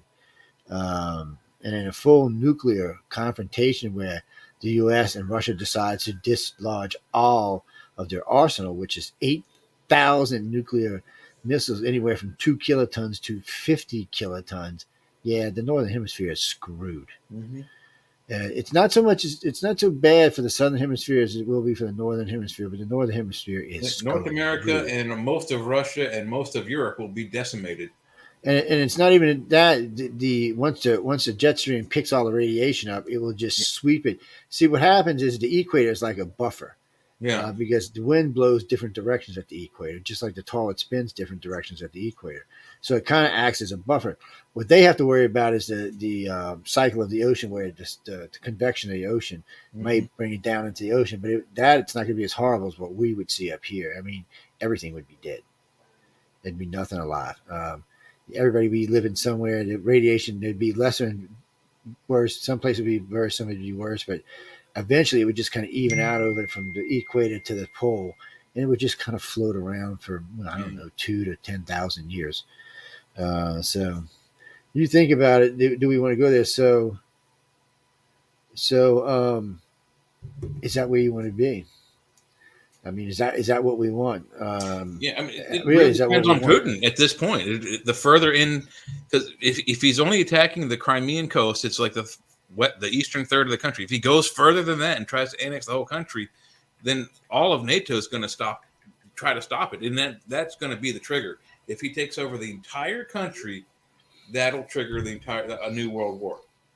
And I was hoping when this started out, because Russia does this a lot of times, they'll run up against Ukraine and put a bunch of troops up there and then leave 6 months later. Yeah, But for some reason, this one just felt different. I was talking with Michael Langley about it, and there was something. And Mike said the same thing. He thought it was going to be something that came up because, he thought that this would turn into them actually invading. Now, there's a couple of scenarios here. Are they going to keep the Ukraine? Are they going to take the whole Ukraine and keep it, or are they just going to oust the government and let the people reelect and put a new government in? What are they going to do here? They're definitely going to keep the disputed territories in Crimea, so they're going to lose that for sure. But are they going to keep the rest of the Ukraine? That's yet to be seen. We don't even know what they're thinking about there. Or are they going to arrest these leaders and have them executed? Because that's what they're worried about. And because now they're talking about, if Ukraine lays down its weapons, we'll have a peace treaty. We'll go talk to them about peace. Yeah, why? So this leader can show up so you can execute him? No, I just wouldn't even trust Putin at this point. yeah, that's something that Edward Longshanks did back in the 1400s. And the U.S. already said we're willing to supply them weapons for for like if they have a rebel force going on. So we've already told them, yeah, just tell us what you need. We'll send it over to you. The problem is it's like Joe Biden and his dumbass self. So Trump sent over a bunch of Stingers and a couple other missiles about 2 years into his presidency. And he sent some people over to show him how to use them. So Biden said, I'm going to do Trump. I'll send more weapons. Well, you don't send advanced weapons to somebody who don't know how to use them, because all you do, you just gave them to the enemy. Yeah, That's what you just did. You it's just like gave giving a all them baby a weapons to hand the grenade. enemies. I mean, it's such an ignorant thing to do. I mean, if you're going to send over people to show them how to use it, that's fine. But then we can't have military on their soil, because that'll really escalate shit. I don't know if we went in, it'd be funny if Joe Biden ordered about 1,000 troops to be dropped into Kyiv and say, it's not Kyiv either, by the way, people. Stop calling it that. That's all I hear anymore. No, no, no. Go listen to the news and go listen to how they pronounce it in their country. Anyway, I shouldn't go off on those kind of things. I shouldn't even worry about that kind of stuff. But really and truly, at this point, this could easily escalate into something we would all regret. All I can tell you, if in certain places, if you live, you're screwed right off the bat. Don't worry about it. Other places like Los Angeles, goodbye. New York, goodbye. Chicago, goodbye. Washington D.C. Oh yeah, Washington D.C., goodbye. Baltimore, goodbye. Detroit, Yeah. basically the whole Upper East Coast is going to be gone. Oh, not just up where you go. Kingsland, Georgia would be hit. That's where one of our sub bases is. Oh yeah, no, there are going to be Toronto, lots of Connecticut. southern states here, because Yeah. a lot of the military is in the South, so because Yep. they figure the South's more loyal, so they'll just blow all that shit up. Yeah, Toronto, Connecticut, gone. Now, how many of these states have missile defense systems? Now that comes the tricky question, doesn't it? I can tell you some of the strategic places definitely have missile defenses. They're designed for, but remember, people, a nuke doesn't hit the ground. It blows up miles above it. It's an air burst, anywhere from 500 feet to 2 or 3 miles. It'll burst. It just depends. And the higher the burst, the more contamination. But there is a trick to this, or a secret to this. So if you happen to be the lucky person and you're standing directly under the burst, it will not kill you, not initially, because it will burst all the way around you. But there's a column that goes straight down that nothing actually is affected. They showed this when they were blowing them up over houses, like when they were testing nukes back in the 50s. the house would be left intact. Everything around it was devastated, but within 5 minutes of the blast, the house was completely contaminated with radiation. So it didn't really matter if the birds didn't kill you because the radiation killed your ass. It also that column sucks the oxygen out of that Yeah, area, it so does. you would probably die unless you had an oxygen mask on you. The sad part is how many troops we tested near those things. Oh, hundreds, easily, So, maybe well, thousands. Trish got a good point. When you do it, like when I like to pick on the cattle mutilation people, but if you go west of the Mississippi River, Colorado, oh yeah, they tested nukes in Colorado. Oh, New Mexico, they tested nukes in New Mexico, Arizona, they tested them there. Western California, they tested them there. They tested them pretty much, with maybe the exception of Washington State and Oregon. They tested nukes all throughout all the desert states, and they did it frequently. There was I forgot altogether. I think there was 1,097 tests done. Now some of these were done in the oceans. We'd like to go out to the Bikini Atoll, Bikini Yeah, Islands, and some blow were the shit up our underground, fleets. Some were underground, yes, some were in and space. somewhere in space. It's well, if you ever get to watch the ones where they blow up the ship, so it was so funny. It's not funny thing. So they got a whole Bikini fleet Atoll. out there. Yeah, they got a whole fleet out there. So boom. Some of the ships sink, some of the ships don't. Yeah, Some of the ships just melted into these airtight bubbles that were never going to sink, no matter what you did to them. They would just. I would hate to be on them because you'd have been dead, but it was weird to see how each ship reacted, how some just melted and became an airtight bubble, how some kind of sank, and how some of them just sank completely. And there were some ships that once closer to the initial explosion that were just obliterated. There was nothing left of them. They were just ash. And that was when we had maybe a quarter kiloton. Now yeah. we have 50 kiloton. Well, we didn't just test our Navy. We took all the remnants of the Japanese Navy, the stuff from our Navy that was no longer useful, the civilian boats, and if you watch really closely, some of the boats that are out from the initial explosion, they don't incinerate; they get knocked over. I mean, they just flop over flat and then they sink. So the devastation was incredible, like you said, and some melted, some just are fine. It's just so depending on, I guess, the construction, you'd be okay. I don't know.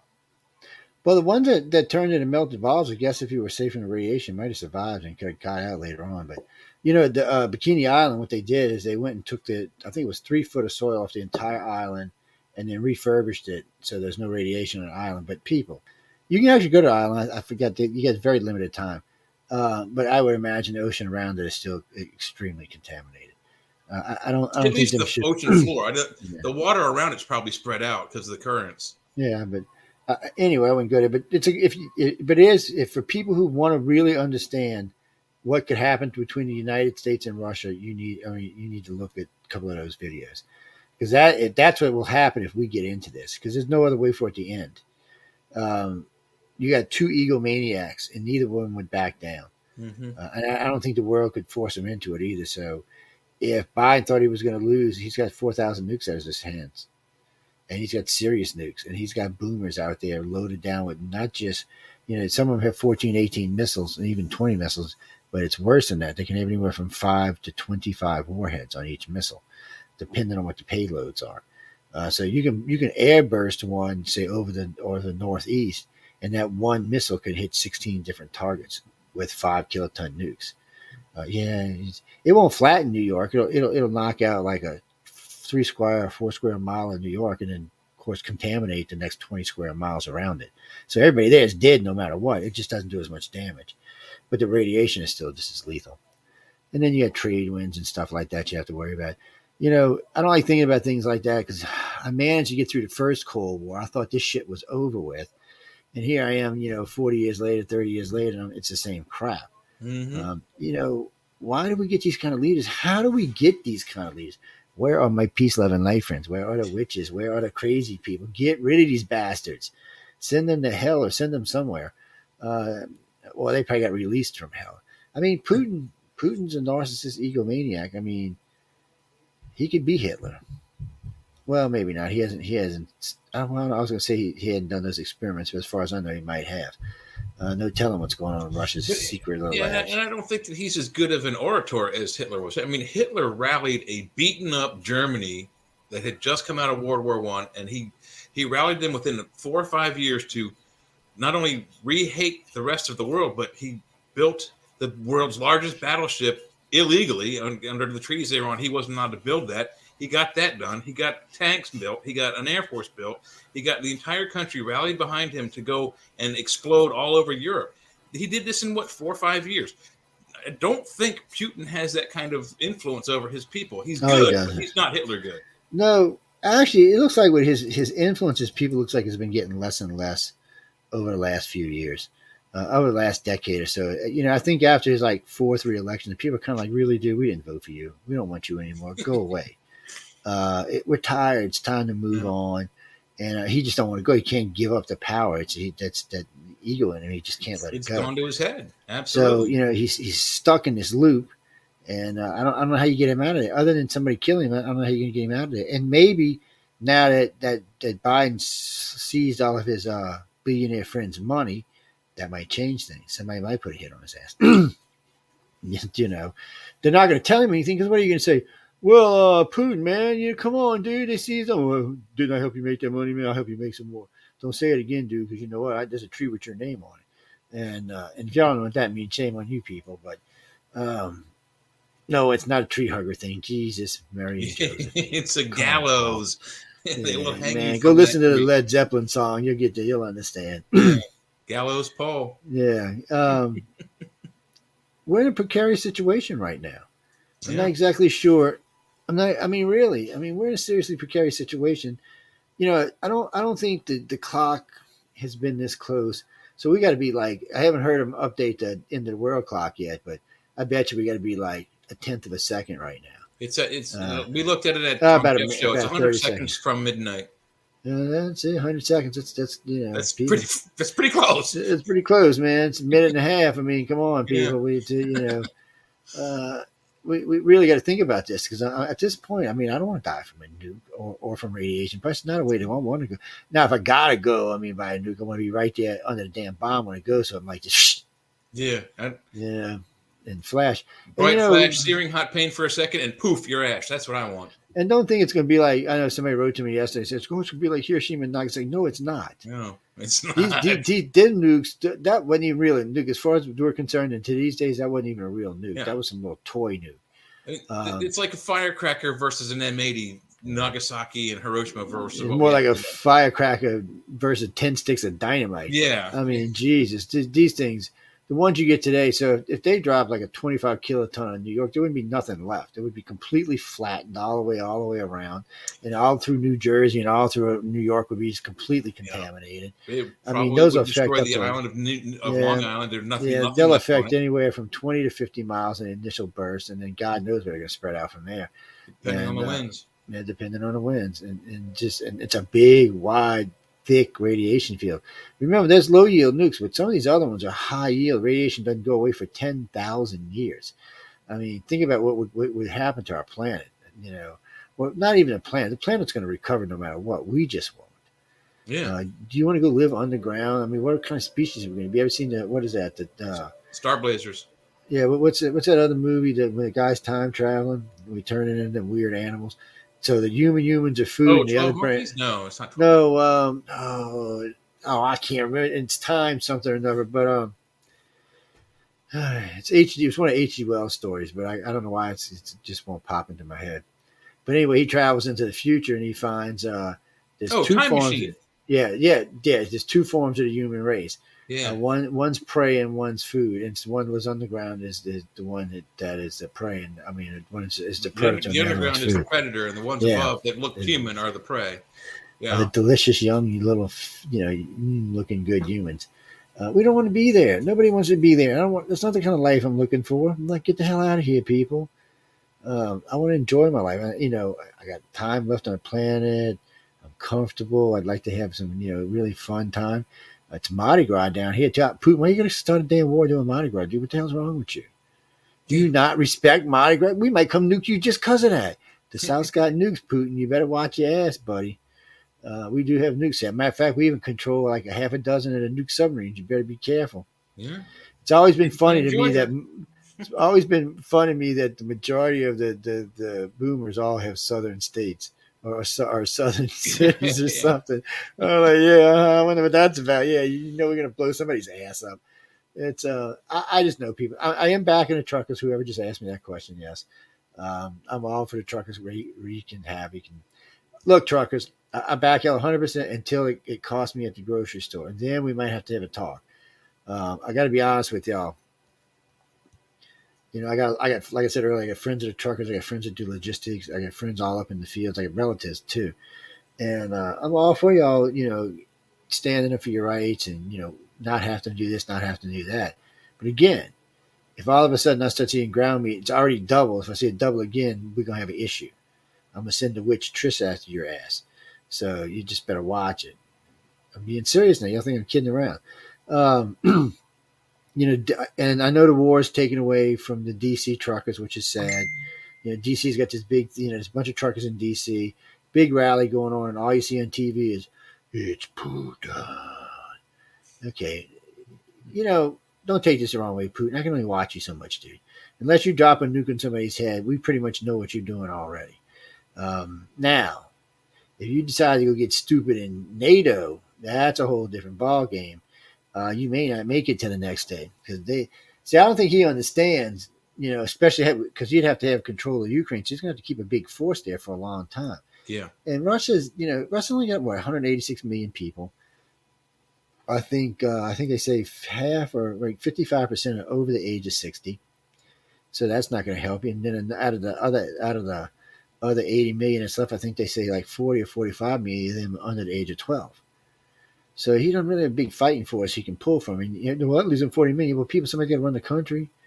People got to do things. I mean, it's still the same thing. I said that's the age group that go to war is the same age group that run the things, make the businesses go by, and everything else.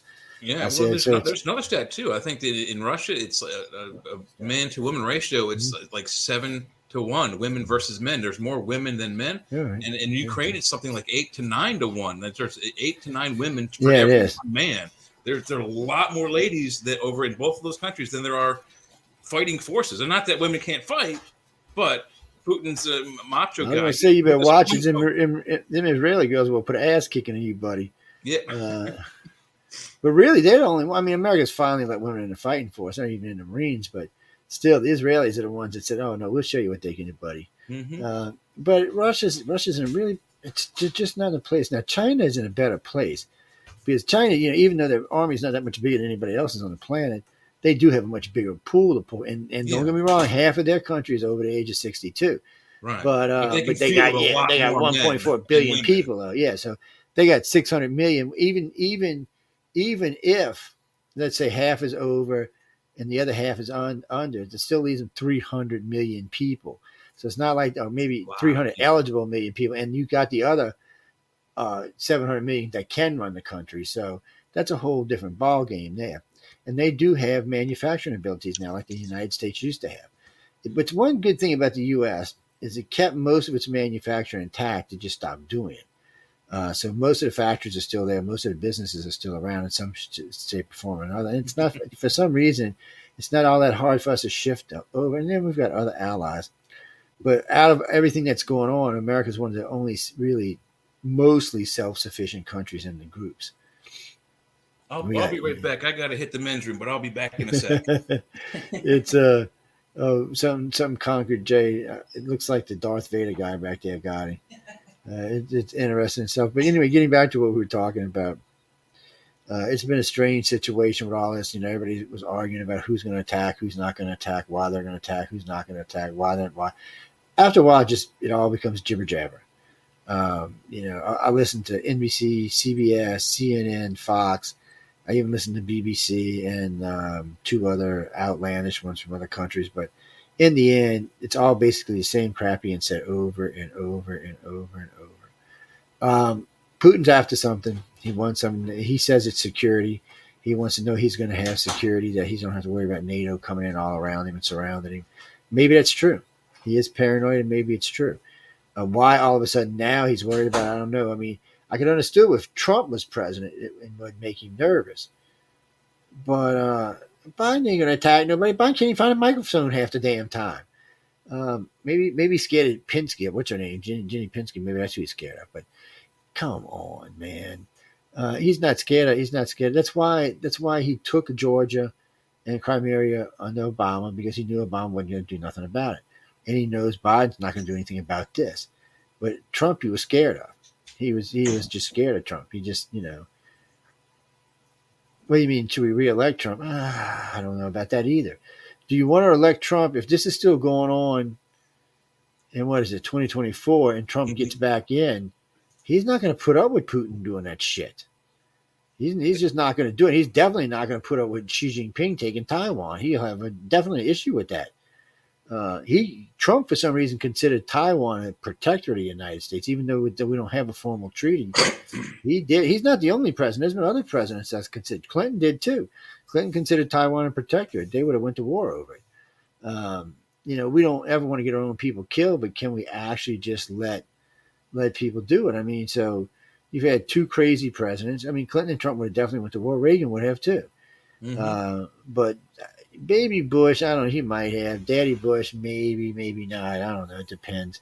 Obama, definitely not. Biden, you would say no, but he might do something ignorant and start a war inadvertently.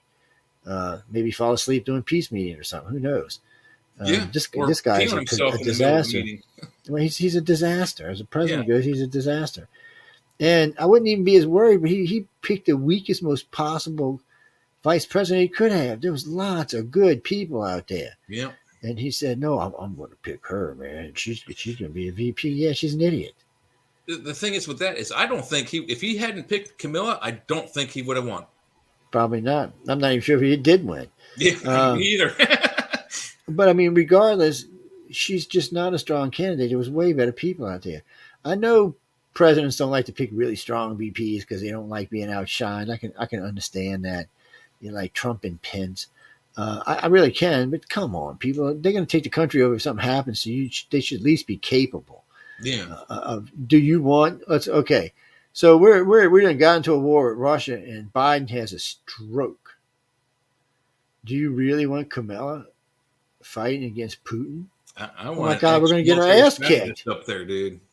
We're going to get our ass kicked. Is what's going to happen to us? Come on. Oh my God, I should be listening to bad advice because we got a bunch of idiot liberals over there. We'll just walk up and say hi. Yeah, blow half our fleet out the water. And what happens? What happens if the Republicans get in there and take over and impeach both of them, and then we're stuck with Nancy Pelosi? Yeah, I'm telling you, this is like when you read the Bible and they talk about the end times and we all get thrown into the thing. This is what it sounds a lot like here, man. I'm getting a little worried. I'm just saying, it sounds a lot like that. But I've seen Armageddon a few times in my lifetime, so hopefully this is going to be another one of those cases. You mean if I was a betting man, I would bet this would escalate to a point and then de-escalate because nobody wants a nuclear war. The only thing to me is Biden is a little bit of a wild card because you don't know what Biden's going to show up. He's like schizoid splitzoid. Is it going to be dopey Biden? Hi, I'm Mr. Biden. How? What's 5 + 5? Or you get the sharp guy that used to be the senator shows up and he's like, you know what? Screw you, Putin. I will blow you off the face of the damn planet. Or you get just the dumb Biden that shows up and says, oh, look at the pretty red button. Yeah.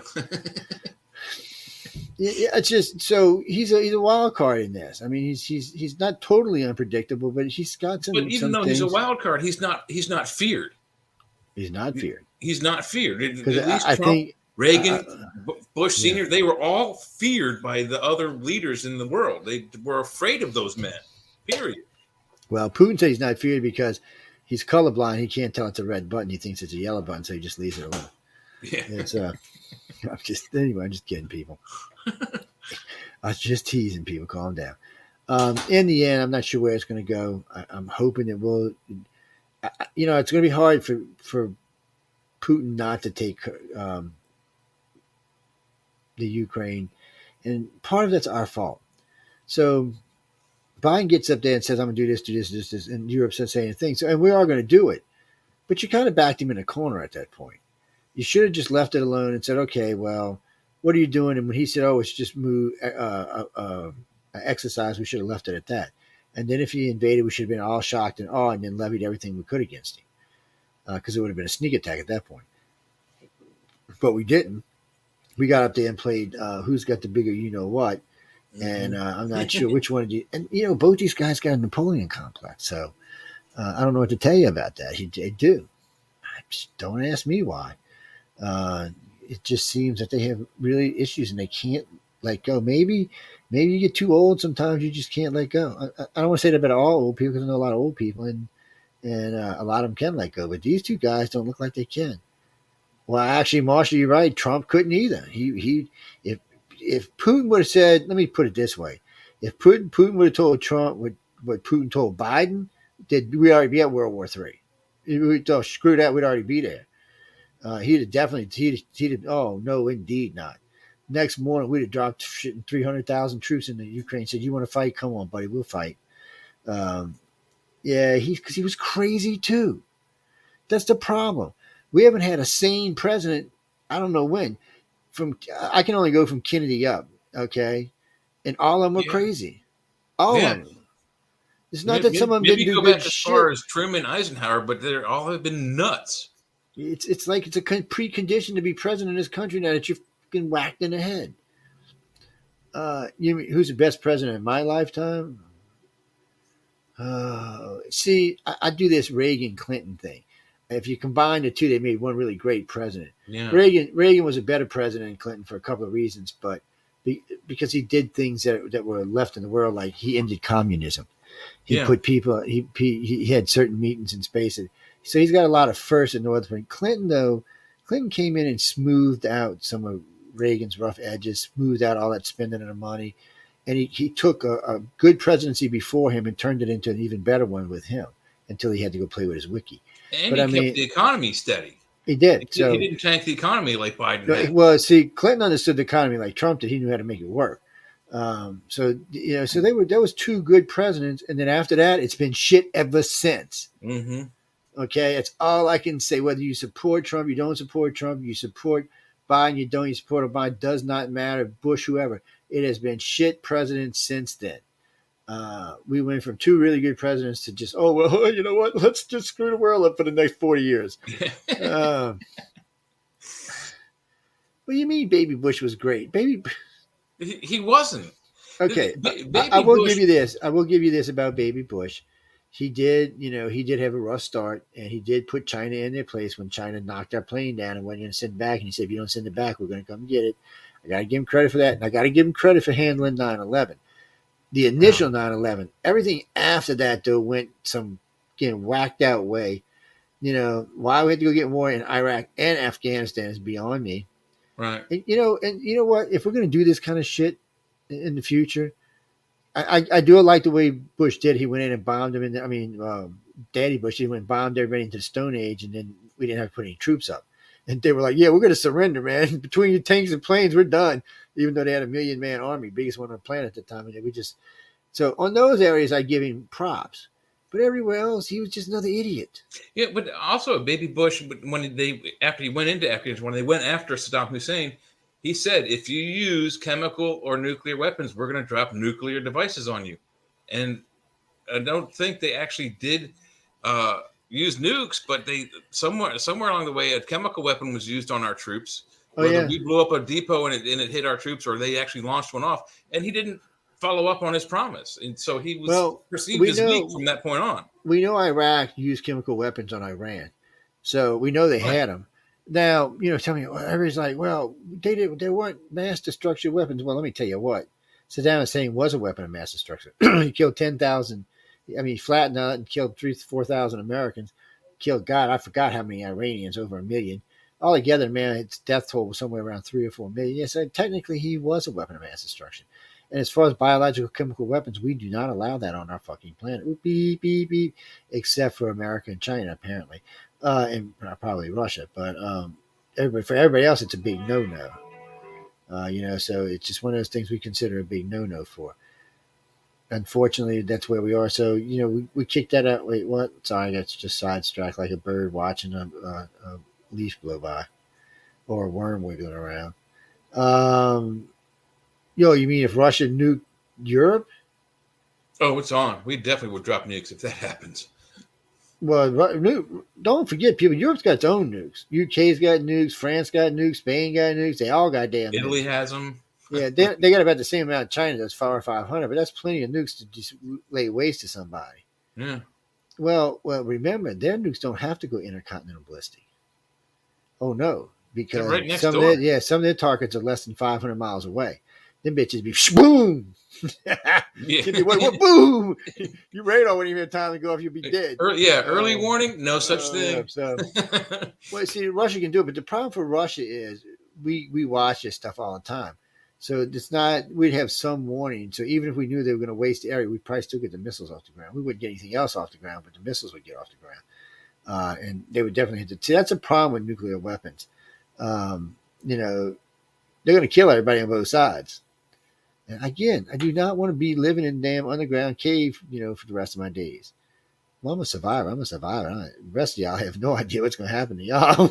I'm going to survive. I'm in a pretty bad area where I'm at, but I guaranteed though, we have at this point, if it hasn't already happened, it will be soon. We've got every spy satellite we have looking down over that area right now. We've got every spy plane flying over there constantly. And so still we're right be now, seeing whatever comes out of there. And right now we still have the treaty with China with Russia and China that we can fly over their airspace to check where their stuff's at, just like they can with us. It's still up and viable. I don't know if it'll get thrown away. One of them got tossed out in Trump era. One of the other ones got tossed out, but the main one's still there. Satellites can pass over and take a look, which is cool, because either country knows when a satellite's coming over, so they just hide whatever the hell it is. And don't forget about the little Scandinavian countries. They all have air forces too. And little mini navies and little mini armies. Yeah, Russia's just in a bad spot. If Russia would just become a democracy, become a world player again, and do what's right, but they don't want to do it that way. I mean, Russia could get out there and do food and oil to the world and make themselves billions and make everybody in the country healthier and happier and wealthier. But they just, I don't know. Putin he was ex KGB. That's why I never understood why they let him in office in the first place. And we bullied his way up. That's how he got there. Yeah, well, he was ex KGB. That's it. I know we got a few more minutes, guys, because we started a little bit late. We support all the truckers on the network. Yes, we do. We're happy to see them out there doing what they're doing. No, we're not going to hate on them or anything. What do you mean, COVID? Actually, Michael knows more about COVID than we do. He's at one of the trace cases, so you could check with him. I know the CDC lifted mask mandates for most everybody, including a lot of places. Like arenas and stuff like that. Like tonight, Reba McEntire's playing down here at the Coast Coliseum. No mask mandate whatsoever. No social distancing. None of that. Well, somebody said we would have a big second wave from Omicron whenever it got back out again. But so far, we haven't seen any of that down here. Now, Mardi Gras is going full blown now. So the French Quarter is officially blocked off. And no traffic through there except for people on foot. And so people will be getting naked and drunk and throwing beads at each other for the next, 5 days. Fat Tuesday. Yes, I'll have it running on. It'll play. It'll play on one of our feeds. I'll let y'all know on one of our YouTube feeds or one of our Facebook feeds. It'll play.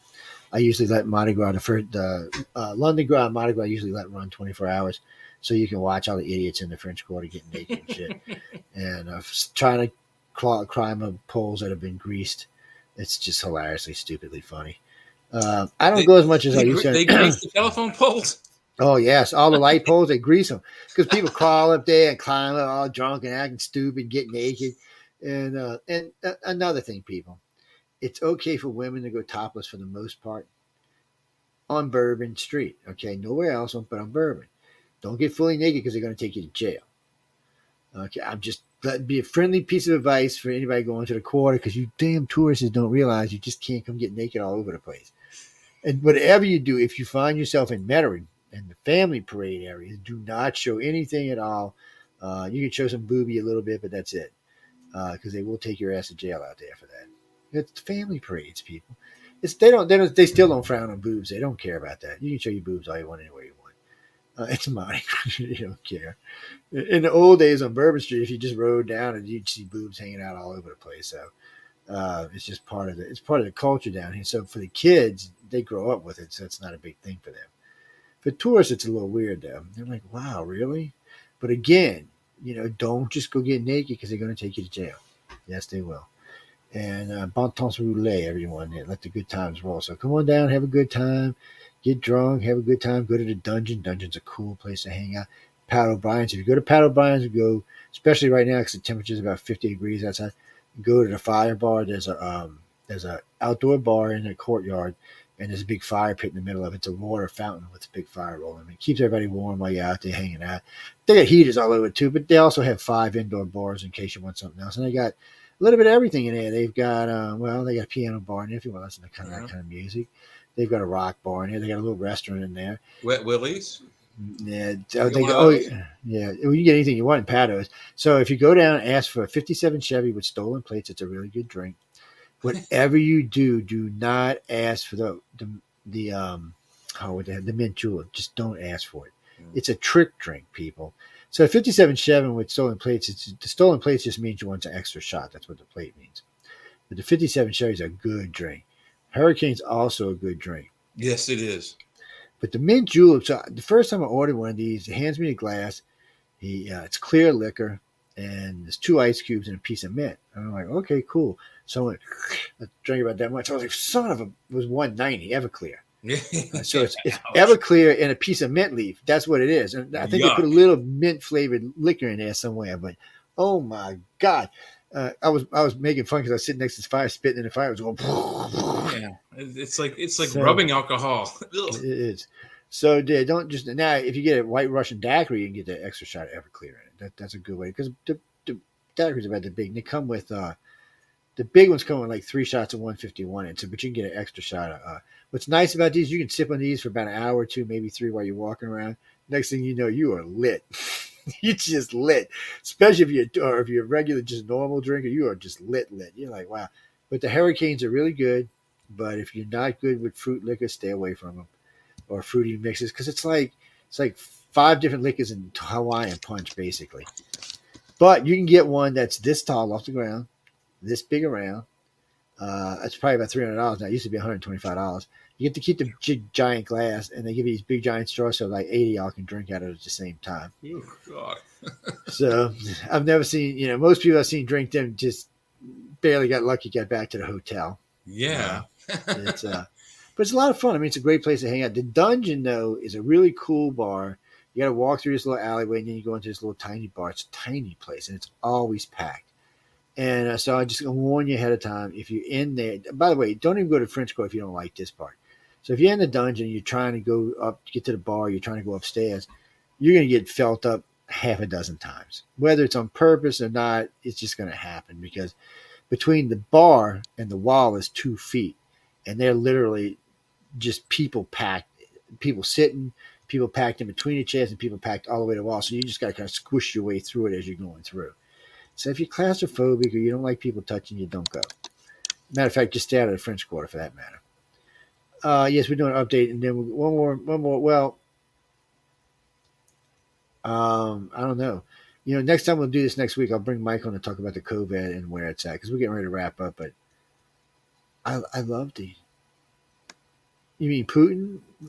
Again, I'm hoping that this de-escalates. Maybe they can come to some kind of deal. Maybe there'll be a government change. Maybe there'll be a deal where the Ukraine will be a neutral country and they'll stay out of it, and that'll end this. I'm hoping, but Putin seems to want to prove something right now, so I'm not sure if he's through.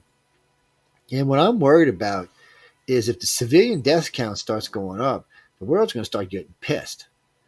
So it won't be enough. Did you see any footage of a tank running over a civilian car? I did. I seen that. I also seen some civilians. That's already a bad start. Yeah, I also seen some civilians with a rocket launcher flip 2 tanks. That's good. They were shot down a couple of helicopters. They've been getting around. But still, there's been quite a few. I've seen one old lady, she was just bleeding all over the place, carrying a machine gun, no less. There's been a lot of civilians hurt. But if it starts you start hearing there was 2 schools hit. So if all of a sudden you start hearing about kids getting killed, and it's not going to be fun for Putin. His own government will probably have to start coming on him down because then it's you threatening. And then Xi Jinping's got to watch because Xi Jinping's put his ass up with him, and now. If Putin just starts losing it, pings, it's a reflection on him. But while we're on this, if y'all have ever seen any of Notre Dame's predictions, there is a prediction about this. He does predict that and Russia and China will jump on the United States and try to crush us out of existence. But somewhere along the line, because of our allies and us, China decides to join the winning side and they just wipe Russia out of existence, which may or may not be true. But by that point, there were several nukes that had been launched. But then he goes on to say in the prediction later on that man becomes a spacefaring race, a couple hundred years down away from that. So maybe it'll be worth it. Maybe it'll be what unites the planet. But something's got to give. Somehow or another, this big globe of 7.5 billion people have to unite under become one government. And it can't be a repressive one. It's got to be one that lets us grow. So I don't know how it's going to happen. The only way it seems to happen in these days is war. I mean, UK is not willing to take on any more countries. I don't think the United States really looking to add any new states. And most countries don't want to become a state of another country. They want their sovereignty, They want their independence, yeah. Yeah. I mean, if you, the way I predict it going is if it gets any further, if it does escalate, if you think back, anyone who's ever played the game Risk, if you try to take over Russia in the beginning moments of the game, you always lose. It is the hardest country in the game of Risk to control and keep and win the game. Now, once you build up some speed and momentum and you've got a lot of troops later in the game, middle of the game, yeah, you might be able to hold it. But Russia is huge. It's a large country. It's the largest country on the planet. There's vast, unpopulated areas, and we could just easily drop troops into these places and they would never know we were there. So it's going to be difficult on them to go any further than just the Crimean Peninsula. Yeah, well, that's what I'm saying. They're stretching themselves with invading Ukraine with 160,000 troops there. That doesn't leave them, and with the rest of the deployments, doesn't really leave them much of a backup. So the problem for Russia is yes, they would have to resort to nukes pretty quickly. And then remember, guys, Russia's been testing nukes for the last 10 years. So far, only one of them managed to get off the launching pad, and it defected and blew up in the atmosphere. So I don't know even how many of their missiles are actually actively ready to go. They say they got 3,750 warheads on missiles. Now, are they going to work? That's a whole. You know what? That goes for us too. Yeah. These arsenals are old. There are new missiles being built, but the majority of these missiles are old. So nobody's got a guarantee when they go to launch them. It's not like just fireworks when they get wet. Not just the old. All of our missiles, except for the ones on the boats, the submarines, all of our missiles are pretty much locked to a specific land location. He's got trucks, hundreds, maybe thousands of trucks with nuclear weapons on them that can show up anywhere. Yeah, he does. He has mobile rocket launches, and those are more for Europe than they are for us, though. But still, right? But they can show up anywhere. He can roll up on the border. Yeah, he could just be rolling up in there, no problem at all. And those are mid-range nukes, and still, man, 2,000-mile nuke. I mean, that gets you well into Europe. So for my European friends, y'all be particularly careful. Pay a lot of attention to what's going on over there. Normally I'd say the U.S. has your back. I'm not sure what the hell we got right now. So I'm hoping if time comes, Biden will do what he's got to do. I mean, we have a huge Navy. We have a decent Army. Our countries. We're the only nation on the planet right now that has 5 decades of continuous fighting.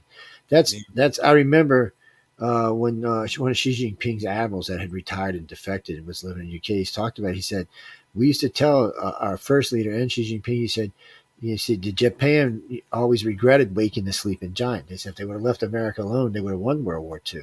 And Germany and Japan would have came out much stronger. He said it was a bad mistake. And he said it's the same thing for us. He said they can field 50 years of troops.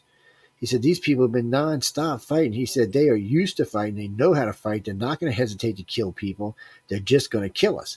He said, it's not going to be like our people who are going to hesitate because they've never killed anybody before. And all it takes is that 1 second of hesitation and you're dead, especially when you're fighting, in high-speed fights. I mean, you're dead. And that's the problem. And our troops are trained for it. They're going to go out and they're going to fight. And our leaders are going to be out there in the field because they're going to be veterans. And it's going to be a whole different battlefield for them. And it's not just us. The Aussies have been there with us. The UK's been there with us. France has been there with us. So all these people have been nonstop fighting. They're ready for a fight.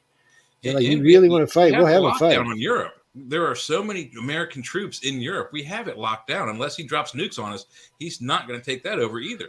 No, and they got their own troops, and that's the thing. As a matter of fact, the what was it? One of the Britain's new aircraft carrier had to escort a submarine out of the way the other day. Actually, it didn't. The sub was shadowing the aircraft carrier, and the other ships ran interference until the carrier was clear. So they would have sunk that freaking submarine. I tell you right there, so would have been they'd have been raining torpedoes and depth charges on it like you never knew. It's weird because you don't see the onboard depth charges anymore. They must be released from the sides or something now, Or uh, underneath, yeah. or underneath. I mean, yeah, it could be just directly released. And I noticed, we built a bunch of new sub tenders. I mean, a bunch of new minesweepers. So people, I don't think this is classified. So the minesweeper is very interesting. They're a wooden hull with a fiberglass over them, fiberglass resin. So there's no magnetic nothing to them. They can bump right into the damn thing, and unless it's a got a contact push, yeah, bomb, unless yeah. it's a contact, and be fine. And but now they have sensors that can see them and all now, so they can right up to them. Yeah. As long as it's not as long as they don't touch them, as long as it's not magnetic field, they can cut them loose, let them float off and blow them up, or they just blow them up right there. But you got to be careful when you're in a mine. If you start blowing up one, you may blow up a wall. No shit and tell them what will happen after Yeah. that. And the bulk of those minesweepers it's a single hull. It's not pieces. It's one hull, and they're built in Savannah, Georgia. Yeah, they're great. Well, Peter Pumpkin Eater, doofus ass. No, actually, a lot of ships are built in the South and on the West Coast and in the South. There are in the East Coast, but that's still the South. That's Virginia. Norfolk, Newport Norfolk. News. Yeah. That's well. Oh, you mean why do we don't feel more ships in the North? Because we don't care if the Yankees get killed. What the hell are you talking about? We don't care, man. Kill them bastards. We're still hating them from way back, man. Yeah, we still owe them an ass kicking from the Civil War. Yeah, they say, look, let them get blasted off the damn planet. We don't care. No, it's mainly because the southern states the seaports are clear and open. There's no winter problems. There's no ice or anything like that. Yeah. Well, no, there's a couple of ports in New York and there's Maine and places like that. We have cold. We have winter ports and summer ports, but the South is just we have a lot of deep waters and one of the reasons that so many of our militaries have top secret covert designing facilities down here is they're Southern is 7 times less likely to sell information than anybody else in our country. It's some stupid loyalty left over from God knows where. Who knows? But it's actually a fact. I didn't even know they did research like that. I found that out about 3 years ago when I found it out. Yeah, it was a research group that the organization came out and talked about how they just what places went and what. Also, the reason why it's in Western California up against the Eastern California and Western Nevada is because that particular area right there is one. That's hardly anybody out there, but the rest of the people around there are very, very, very religious and very, very, very patriotic. So they're also less likely to say anything. Yeah, but they've learned in certain other parts of the country, people are very willing to share our information. So it's just one of the things. No, it's not so much that they're in the north. It just happens to be around certain types of cities. Well, it's also greed, and I've noticed this because I've gone to school in Savannah, and I've gone up and down the East Coast. I've gone to school in Connecticut. The further, if you start down in like say Florida, Georgia, every hour or so you go north, and George Carlin talked about this. Every hour or so you go north, the people get ruder and greedier every couple of hours.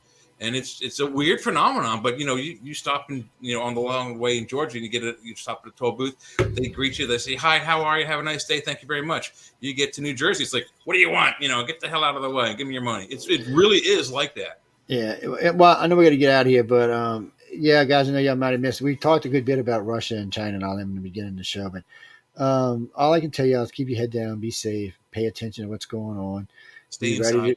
Be ready to. You might have to do something, move or something.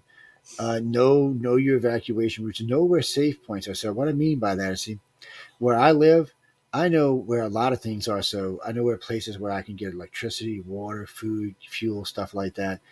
I'm gonna give y'all something. I shouldn't say this on the air because I know how many people listen to this show, but so cell phone towers are a great source of air conditioning and fuel because they all have direct energy connections coming in, but they usually have a secondary like a butane connection or a gas connection or something like that.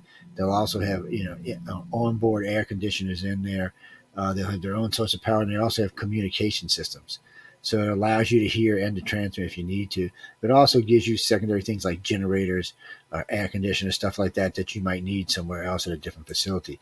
And there's lots of them around the United States, especially along interstates, but they're also in other places. So they can be used as a backup facility for a lot of things. And then, like I said, most of them have secondary backup power on site. A lot of them have butane generators and stuff like that, but there's usually a supply that will keep it running for up to at least a week or two. Some of the bigger ones down here will run up to 90 days on its own. Yeah, that's why some towers made it through Katrina and some didn't, because a lot of them lost their power supply and their backup supply, but the ones seemingly running on butane or propane actually stayed up and running. It's a weird thing. Yeah, ones that you get the pads blown off, yeah. But I mean, this is all stuff to think about. Also, too, if you're in Europe and you're on your cell phone, and you start hearing this particular squeal coming through, that means there is enemy radar in the area. Or if it's not enemy area, it's one of America's stealth planes or British stealth planes flying through. But it will cause. We accidentally found out about 14 years ago that cell phone towers can track stealth planes. Yes, I wonder how America felt about that shit. Yeah. Oops. Yeah, and it was actually some kids in Scotland figured it out. Americans were flying not B-1s, they were flying X-117s back and forth through these two bases, and every time when someone get near, the tower would send out this weird signal, or you could hear the pilot sometimes on your phone. Oh, but it wow. lets you know it was there, and it was letting you know it was there, so they were like freaked out about it. And I don't think there was anything they could correct either. So I guess you have to fly at high And that's altitude. probably why we attacked Afghanistan, because they didn't have cell phones back then. Yeah. It's well, we'll just take them out like we did in Iraq. One of the first things we took out the cell phone towers. We took out all our tracking towers, anything that could shoot our planes out. It took us less than 30 days. And think about this: they had all state of the art Russian equipment, and in less than 30 days, they couldn't even find our planes anymore. They couldn't stop our planes from flying anywhere. I mean, it was just we could bomb at our will anytime we wanted. And that's what would happen to Russia. After about 45 days of our allies and us bombing their radar facilities and all, they would have no way and nowhere. Most of their planes would be destroyed. Even if China got involved, most of their planes would be destroyed as well. China's planes just suck. They tried to design some after Oz and some after Russia, but their stealth plane was great. It was pretty stealthy, by the way. It had a bigger than normal radar signature, but it's still kind of stealthy. But its engines ran so hot it gave up these big, huge plumes of smoke. Yeah. So it didn't matter if it had radar. You could see the freaking thing for miles. Or IR, yeah. But I'll tell you, the biggest advantage America has in the air than anybody else does, we can kill you before we see you. Mm-hmm. And nobody else can. We've got planes that have been flying since the 80s, F-116s, F-118s. They can shoot a missile 5-6 miles out and hit a plane before that plane's radar knows our planes are in the air. And from what I've heard, there's several warehouses at Area 51 full of drones. I'm sure China making them too, but China and Russia haven't fielded drones like we have yet. I've never seen them fly any big ones like we do. Oh, yes, people. We will freaking field 1 million drones. Each one would carry a nuke as far as we know, or any kind of bomb. Predators, they can carry a 500-pound bomb on them. Yeah, just, nobody's in there to get killed. They just roll in there. They're like the kamikazes of World War II, except there's no pilot. Yep. Mm-hmm. Yeah, they don't have to survive. Yes. But anyway, I know we got to get out of here. We got way off sidetracked. Again, for the truckers, keep it up, man. I hope y'all do it. Just don't, we don't want to starve to death. So don't get too crazy, but, do what you got to do. Jackie. Oh, you mean strategic cities? New York would probably be, in the old days, New York would have been the first city destroyed. It may still be today, but what you'll see is a huge travel hub, so it's definitely going to get hit. Yeah, it's going to get hit. So New York, D.C., Maryland, they're all done. They're done. Miami's done. Atlanta's done. Chicago's done. Grotto, Connecticut, it's a big sub-base. Yeah. That's done. Yeah, that's all done. Pretty much all of them down the East Coast, Virginia, Norfolk's done. Pretty much the whole East Coast, except for maybe Georgia gets hit a couple of times. So Kingsland, Georgia, the sub-pen. That's all done. Like I said, Chicago's done. Now, some of the heartland might survive, but there's some pretty big bases in the heartland, so they're going to get hit too. So that's all fried out. New Orleans, oh yeah, New Orleans getting hit. It's the mouth of the Mississippi River. Shit, they're going to Yeah, close that thing down in a heartbeat. yeah. Savannah's going to get hit. Savannah's got Yeah, two of the biggest bases. There's a what's the I can't so remember the name of the base. That's the big one down there, but that's the main hub for the Eastern Seaboard operations for the Army, their air operations and moving guys around. So yeah, there's a lot of cities on the East Coast that are going to get whacked right away. now you mean now once you get west of Texas or west of Austin, it changes some. A lot of the cities over there won't get hit because they're not considered.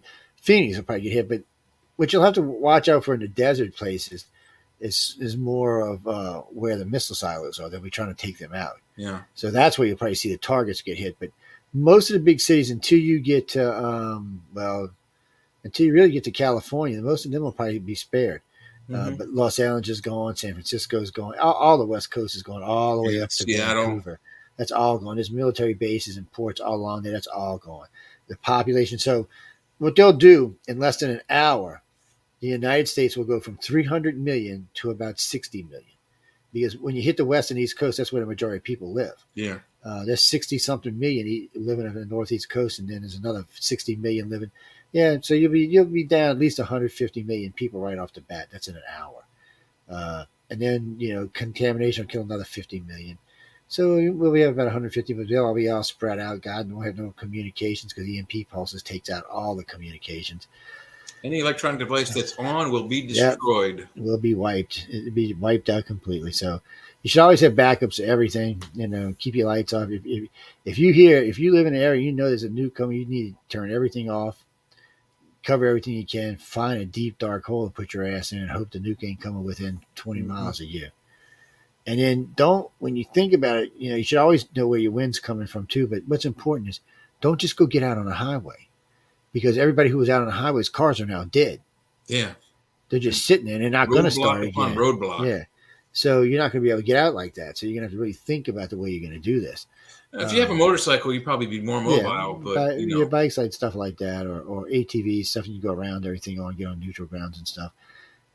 But remember, the people that survive are going to be not you want to mess with. They're not going to be friendly, and if you don't have a gun on you, you are food. You will be food. I mean, I don't care how gross it sounds, but if something happens to the food supply, what's got nuked or all the country's just been destroyed, what do you eat? You find a deer, you shoot it, you kill it. You see a human that's in your territory, you don't know, you don't like. I'm going to feed Michael Angley to him. That'll keep him fed for a while. Yeah. He's like Bigfoot, man. We'll feed his ass too.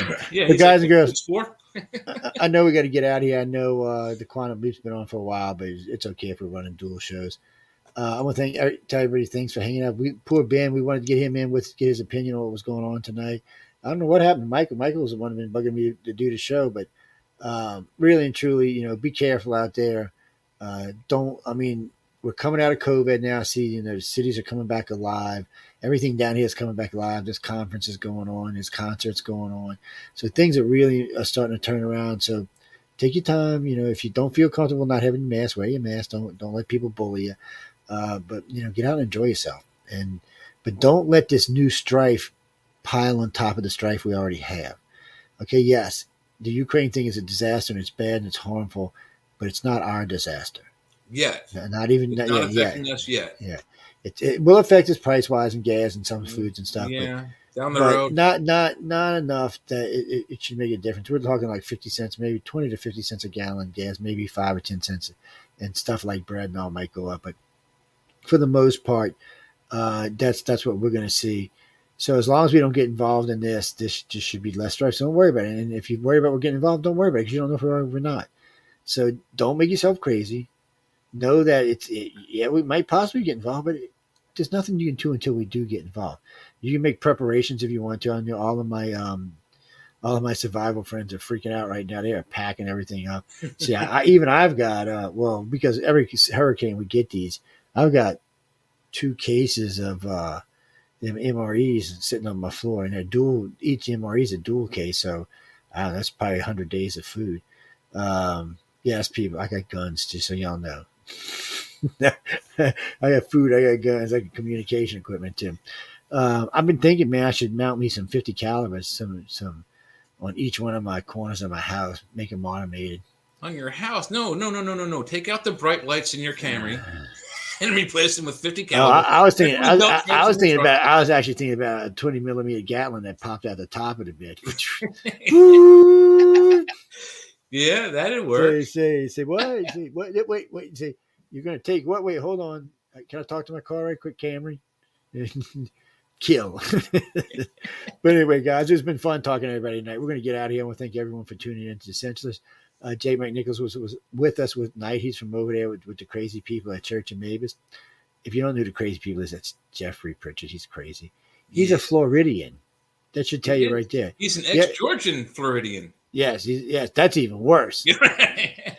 I'm telling you, I live in the South, people. Let me tell you what, Georgian and Floridian is a weird SOB there.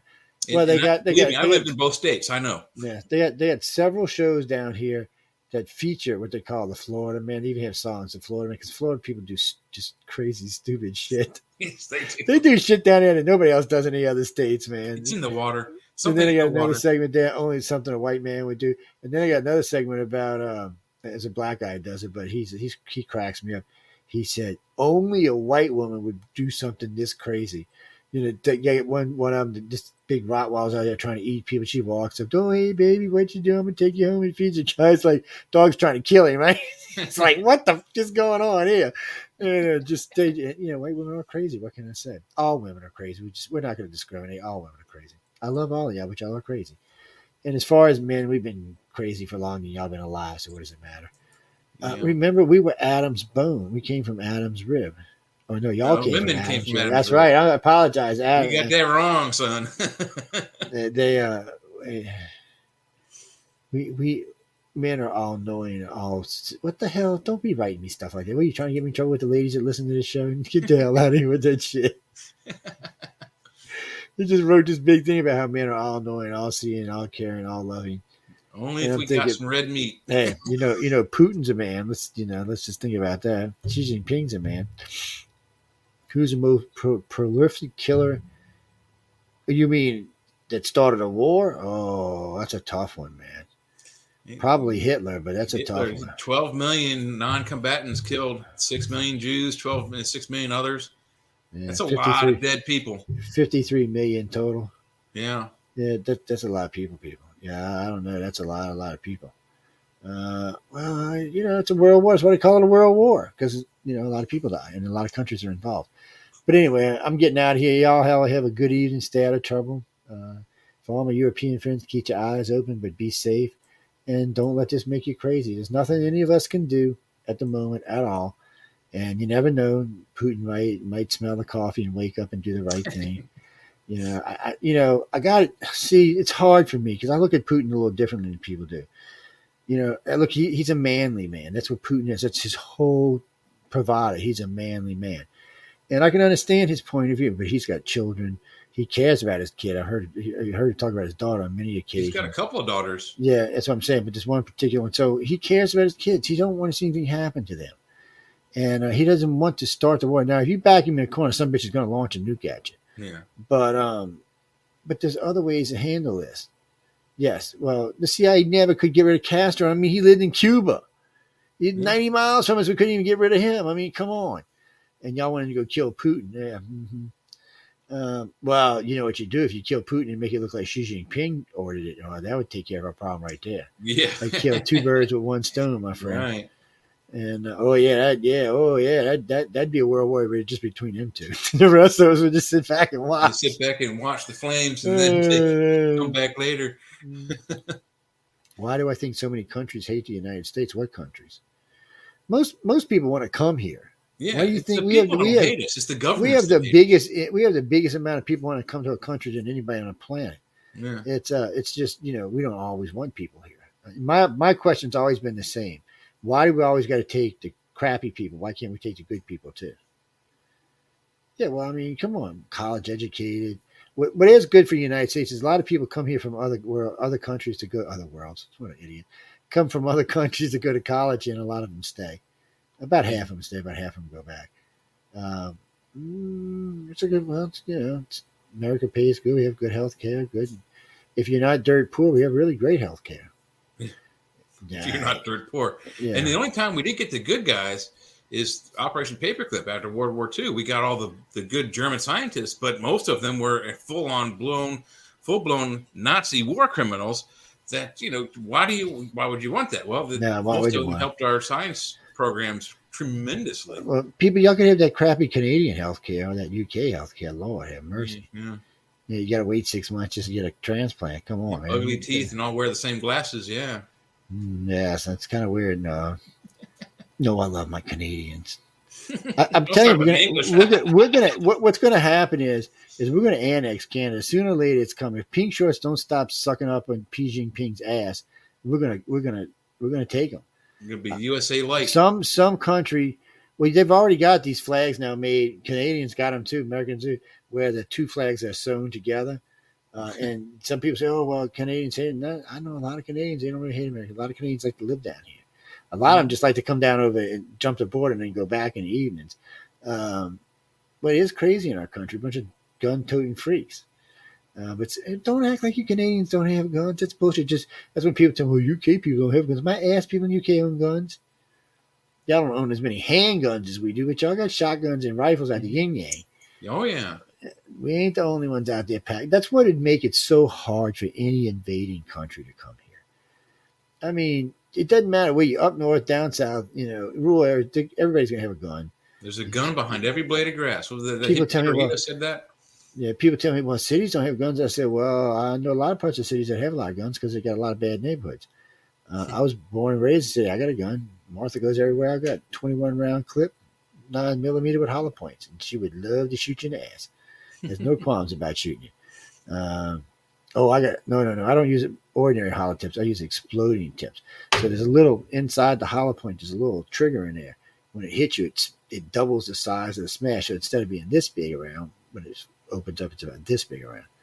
Yeah, we'll rip a hole through you like you wouldn't know. That's what they're for. I mean, these aren't hunting guns. These are for personal up close contact. And I do carry my gun with me. Matter of fact, when the good ones were in town a couple of weeks ago, I actually introduced John to Martha. I said, John, this is Martha. Martha, this is John. And because she goes almost everywhere with me. And she'll be, when I go next time I go to LA, she'll be out there with me. I just like having her with me. And I live in open carry states, so I don't have to really worry about it. I can take her anywhere I want to go, and all throughout the whole South except for Florida. Florida, I got to have a permit. I got to carry concealed for some reason. I'm like, what? See, I think you'd want to see the damn thing. I like my gun being on my side. People look at it and compliment it and say it's pretty. I've had a lot of people tell me thank you for wearing your gun. I was in Walmart when they had 4 different people in line tell me thank you for wearing your gun. I feel safer. I'm thinking, they're equalizers. They absolutely are. I mean, yeah, but I'm thinking, do they think I'm a cop? I mean, because I could be a mad maniac as far as you know. I'd be ripping the thing out, blowing up a Walmart. Yeah. But, I don't. And if somebody was in there with one and did it, I would shoot their ass. And I'd be too. I'd say, I'd shoot them left-handed just to make it fair. Pow! Yeah. A friend of mine was laughing about that. I said, do that special forces. I'd shoot that damn thing upside down if I want to. It's a target pistol I got. It's made for shooting in competition. So, and I got a 34 round clip for it if I want to get serious. Got a couple of them, so I just it's like having a little mini machine gun. Yeah, if you can pull that trigger fast enough. I'm telling you, other guys, y'all got to go watch these videos on TikTok and YouTube of all these country people in rural areas that are building their own like Gatling guns. They're building some badass Gatling guns. Technically, a fully automated weapon in this country is illegal. And you have a special permit to have a fully automated weapon. Well, you can buy an M16, by the way, and if you know how to do it, you can make it fully automated. Yeah, it's only like 2 or 3 pieces. Yeah, they used to be in the old days. They just filed this one piece now, but now they actually remove a piece now. But right. It's actually a piece in a gear, a piece in a clip, whatever the hell it is. But it's like a piece in a spring. It's not difficult if you know what you're doing. Oh, no, it's not. And you can get the pieces, but to have it fully automated, you got to do a special permit. Don't get caught with fully automated anything. You're going to jail. Oh yeah, you're going to jail. You might not get out of jail for a while either. I've got a 12 gauge shotgun. I got a riot control shotgun. It's 8-shot. It's legal, and it's only it's legal. Mine holds 10. Well, it's only this long, man. I mean, you can only Oh, hold so much. So it's a riot control. So it's only it's a it's a half inch above legal above the legal size. That's what got what was the guy oh, they killed his kid, they killed his dog up there in the woods. The FBI, I can't remember his name now. It's he had made a gun and sold it to this guy, and it was 1/8 of an inch over the legal size. But they just seen it and said it wasn't legal, so they went after the guy for selling illegal shotguns. And I think they killed his wife, his kid, his dog.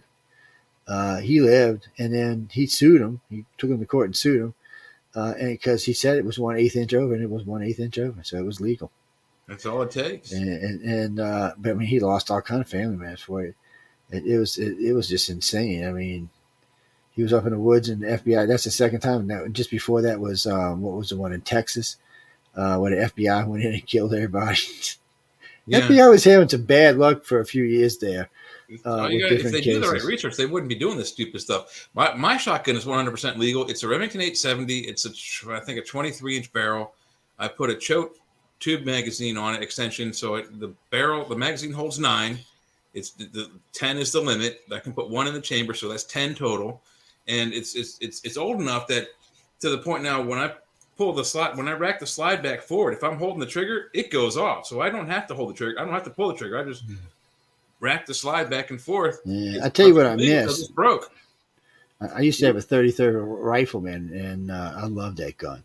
It had a little clip on the lever action, so if you put the clip out when you squeeze it closed, it would fire the bullet. It would pull the trigger for you. So you could just say it looked like that in that TV show. It's a badass little thing. But I mean, 30 is only good for about 90, 100 yards, but still, it's a nice little gun to have, especially like in a bush fight or something. But anyway, guys, enough about that. Y'all don't need to know about guns. They're not coming to get y'all. If they do come to get y'all, we'll tell you everything we need to know, everything you need to know. But for now, be with your family. Enjoy coming out of the COVID crisis in most of the countries around the world. Have some fun. Don't get crazy, but enjoy it. I mean, yes, have some fun, but not stupid fun. Okay. Yeah. Uh, Be and smart again, about it. try not to let this stuff going on in Ukraine to weigh down on top of the shit you've been going through for the last 2 years. It's not really. I mean, for my European friends, I'm sorry because y'all shouldn't have been buying gas from Russia in the first damn place. So that's going to hurt y'all. But I mean, Trump told y'all then not to buy it, and he was right, wasn't he? One thing that Putin's proven right now is a lot of Trump's shit Trump said. Putin's proven that he was right, and it's got to be driving the Dems crazy. Carly, no, I didn't vote for Trump either time. Nope, I didn't vote for him the first time. Matter of fact, if y'all ever want to hear my opinions on Trump, there's on News on the Flip Side. I used to host with Stephanie Benetti for the first the first 12 months or first 14 months of the election. Go listen to what I was saying about Trump. And ain't no doubt what you think, but I have to give when people do right things like Clinton and stuff. When people do right things, you got to give them credit for the shit they did. And Trump did. I mean, we had a stable economy. The world was calm. Nobody was getting crazy. Even Kim Jong-un shut up and sat down. Yes, he did. So, Trump told him twice, I will come for you. And that was it. He just said, okay, that's enough of that. China was being behaved. They weren't talking about taking Taiwan. None of that stuff was going on. The country was growing at unprecedented rates it hasn't seen since the late 90s. I mean, late 80s, early 90s. I mean, Trump had 3.3 GDP. The best Obama ever had was 1.4. And I see Biden ain't doing no better. So, I mean, there was a lot of good things to the guy. He just, you know what he should have did? He should have ran the country from his office and let Pence do the speaking. Or they should have suspended him from the freaking Twitter account 2 years in. Yeah, that should have been cut off immediately. But, again, who cares if he says something that's abrasive to somebody? That's true. Who wants to pay $5 for a gallon of gasoline versus a guy who's got orange hair and says something that might offend some one idiot that he doesn't like? If it keeps going like this, we're definitely going to see a change, and he's got a much better chance of winning now than he did before. Because last I checked, Biden's approval ratings were so far in the dirt. Oh, look, here's the one right here. CNN, brutal poll numbers for Joe Biden. So I've been watching CNN. They keep trying to say, oh, it's only 42%. He's not in the 30s. Everybody else thinks like 36%, right? So what do they consider brutal? 15? only only 39% describe Biden as having any success. So 39% approval rating. And wait, that's amongst Dems. They're Amongst lying to themselves. amongst independents, he's at 12%. Amongst Republicans, he's like 4%. So his overall approval rating is probably around 33%. But amongst Dems, he is at 39%. And yeah, and this poll was taken by NPR and PBS, so you know this was a liberal leaning poll big time. And 57% of Americans said his first year in office was a complete and utter failure. Absolutely. So it's his second year. It's already starting off that way. And then the liberals on the upper East Coast say that 80% said he had a successful first year. I don't know what Dems that are. Whatever they're smoking, they need to share it with the rest of us. And I don't. See, that just tells you right there. That's what's wrong with America. They cannot admit that their president is a complete and utter joke. See, that's the problem. Neither side can anymore. You have to admit, all right, you screwed up. We took it, but we screwed up. I mean, this guy sucks. Afghanistan was a joke. I mean, the economy's a joke. The Ukraine thing's a joke. I mean, he's just what he is. Prince Harry, you can't go back to the UK. They don't like you over there anymore. They want you gone. Anonymous has declared war against Russia. Oh shit! This is gonna drive Putin batshit crazy. Anonymous, the man. Facebook group? No, Anonymous, the hacker group. Oh, those guys. Yeah, they declared war against Russia, starting a cyber war. They're gonna just, oh man, Russia, you just might as well just, oh Jesus, these guys are nightmares.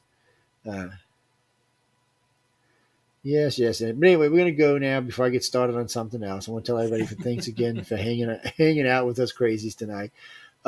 We will be getting back to regular news, and we'll get to show more in the news orientation like it usually is with certain clips and stuff like that. But I just wanted to come in and I really wanted to talk about the war a little bit and about the truckers a little bit. And, just let people know, hey, we are listening. We are here and we are listening and we are paying attention. And we will bring you more news because I noticed at least we're going to talk about it for what it is. Whereas, of course, NBC's got to slant it. Oh, well, that's what's causing all the food problems. No, it's not. And Fox is all like, well, that's complete morons. Well, yeah, it's somewhere in between. But we're going to bring you the in between is what we're going to do. We don't really need to lie about the news. It's not so much opinion with us. It's just news. We reported the war for what it was. It's a war between the Ukraine. We're the only people I've heard yet that say, yes, it's going to affect us this way, but it's not this mind-crushing, killing thing that we need to be crying every night about, at least not yet.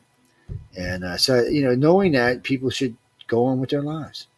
Pay attention, watch your news, listen to us, but go on with your life. Don't, because look, people, life is short. The most you can hope for, if you're really healthy, you might get 90 years. Most people are going to get somewhere in their mid-70s to early 80s, and that's it.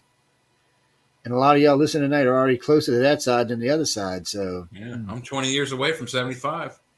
So it's time to start thinking about those kind of things, people. And yeah, I know Biden's going to cure cancer. I hope he does. I would love that to be his legacy. I'd love to be any president's legacy. I don't give a shit to independent, Democrat, Republican. I don't care who it is. I agree. Anyway, on that note, we got to go. Thanks again for listening to the Centralist with Joe and Jay tonight. It's the double J's. We don't know what happened to Mike. I think somebody beat him up. And poor Ben, sounded like he was getting astro probe. So I'm not sure. He was like, I'm choppy all over the place. I'm Benito. It was a strange thing, but anyway, again, thanks for tuning in, guys. If you want to catch us, be sure to come see Jay on Friday night with the Church of Mavis and Jeffrey Pritchett.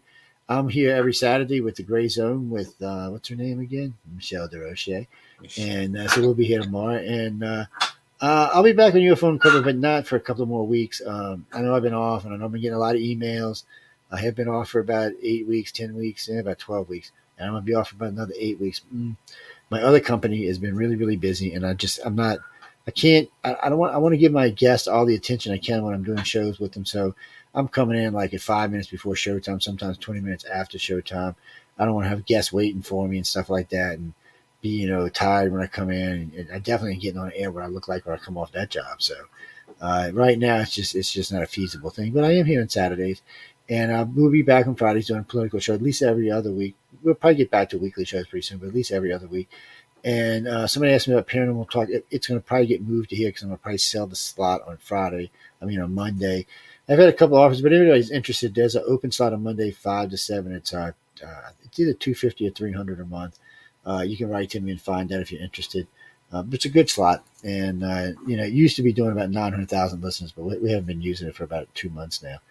But still, the shows around it still do pretty well. But again, on that note, good night and stay tuned for Mr. Putin's next session. No, good night, everybody. Good night. That was weird. The little thing is flickering on its own.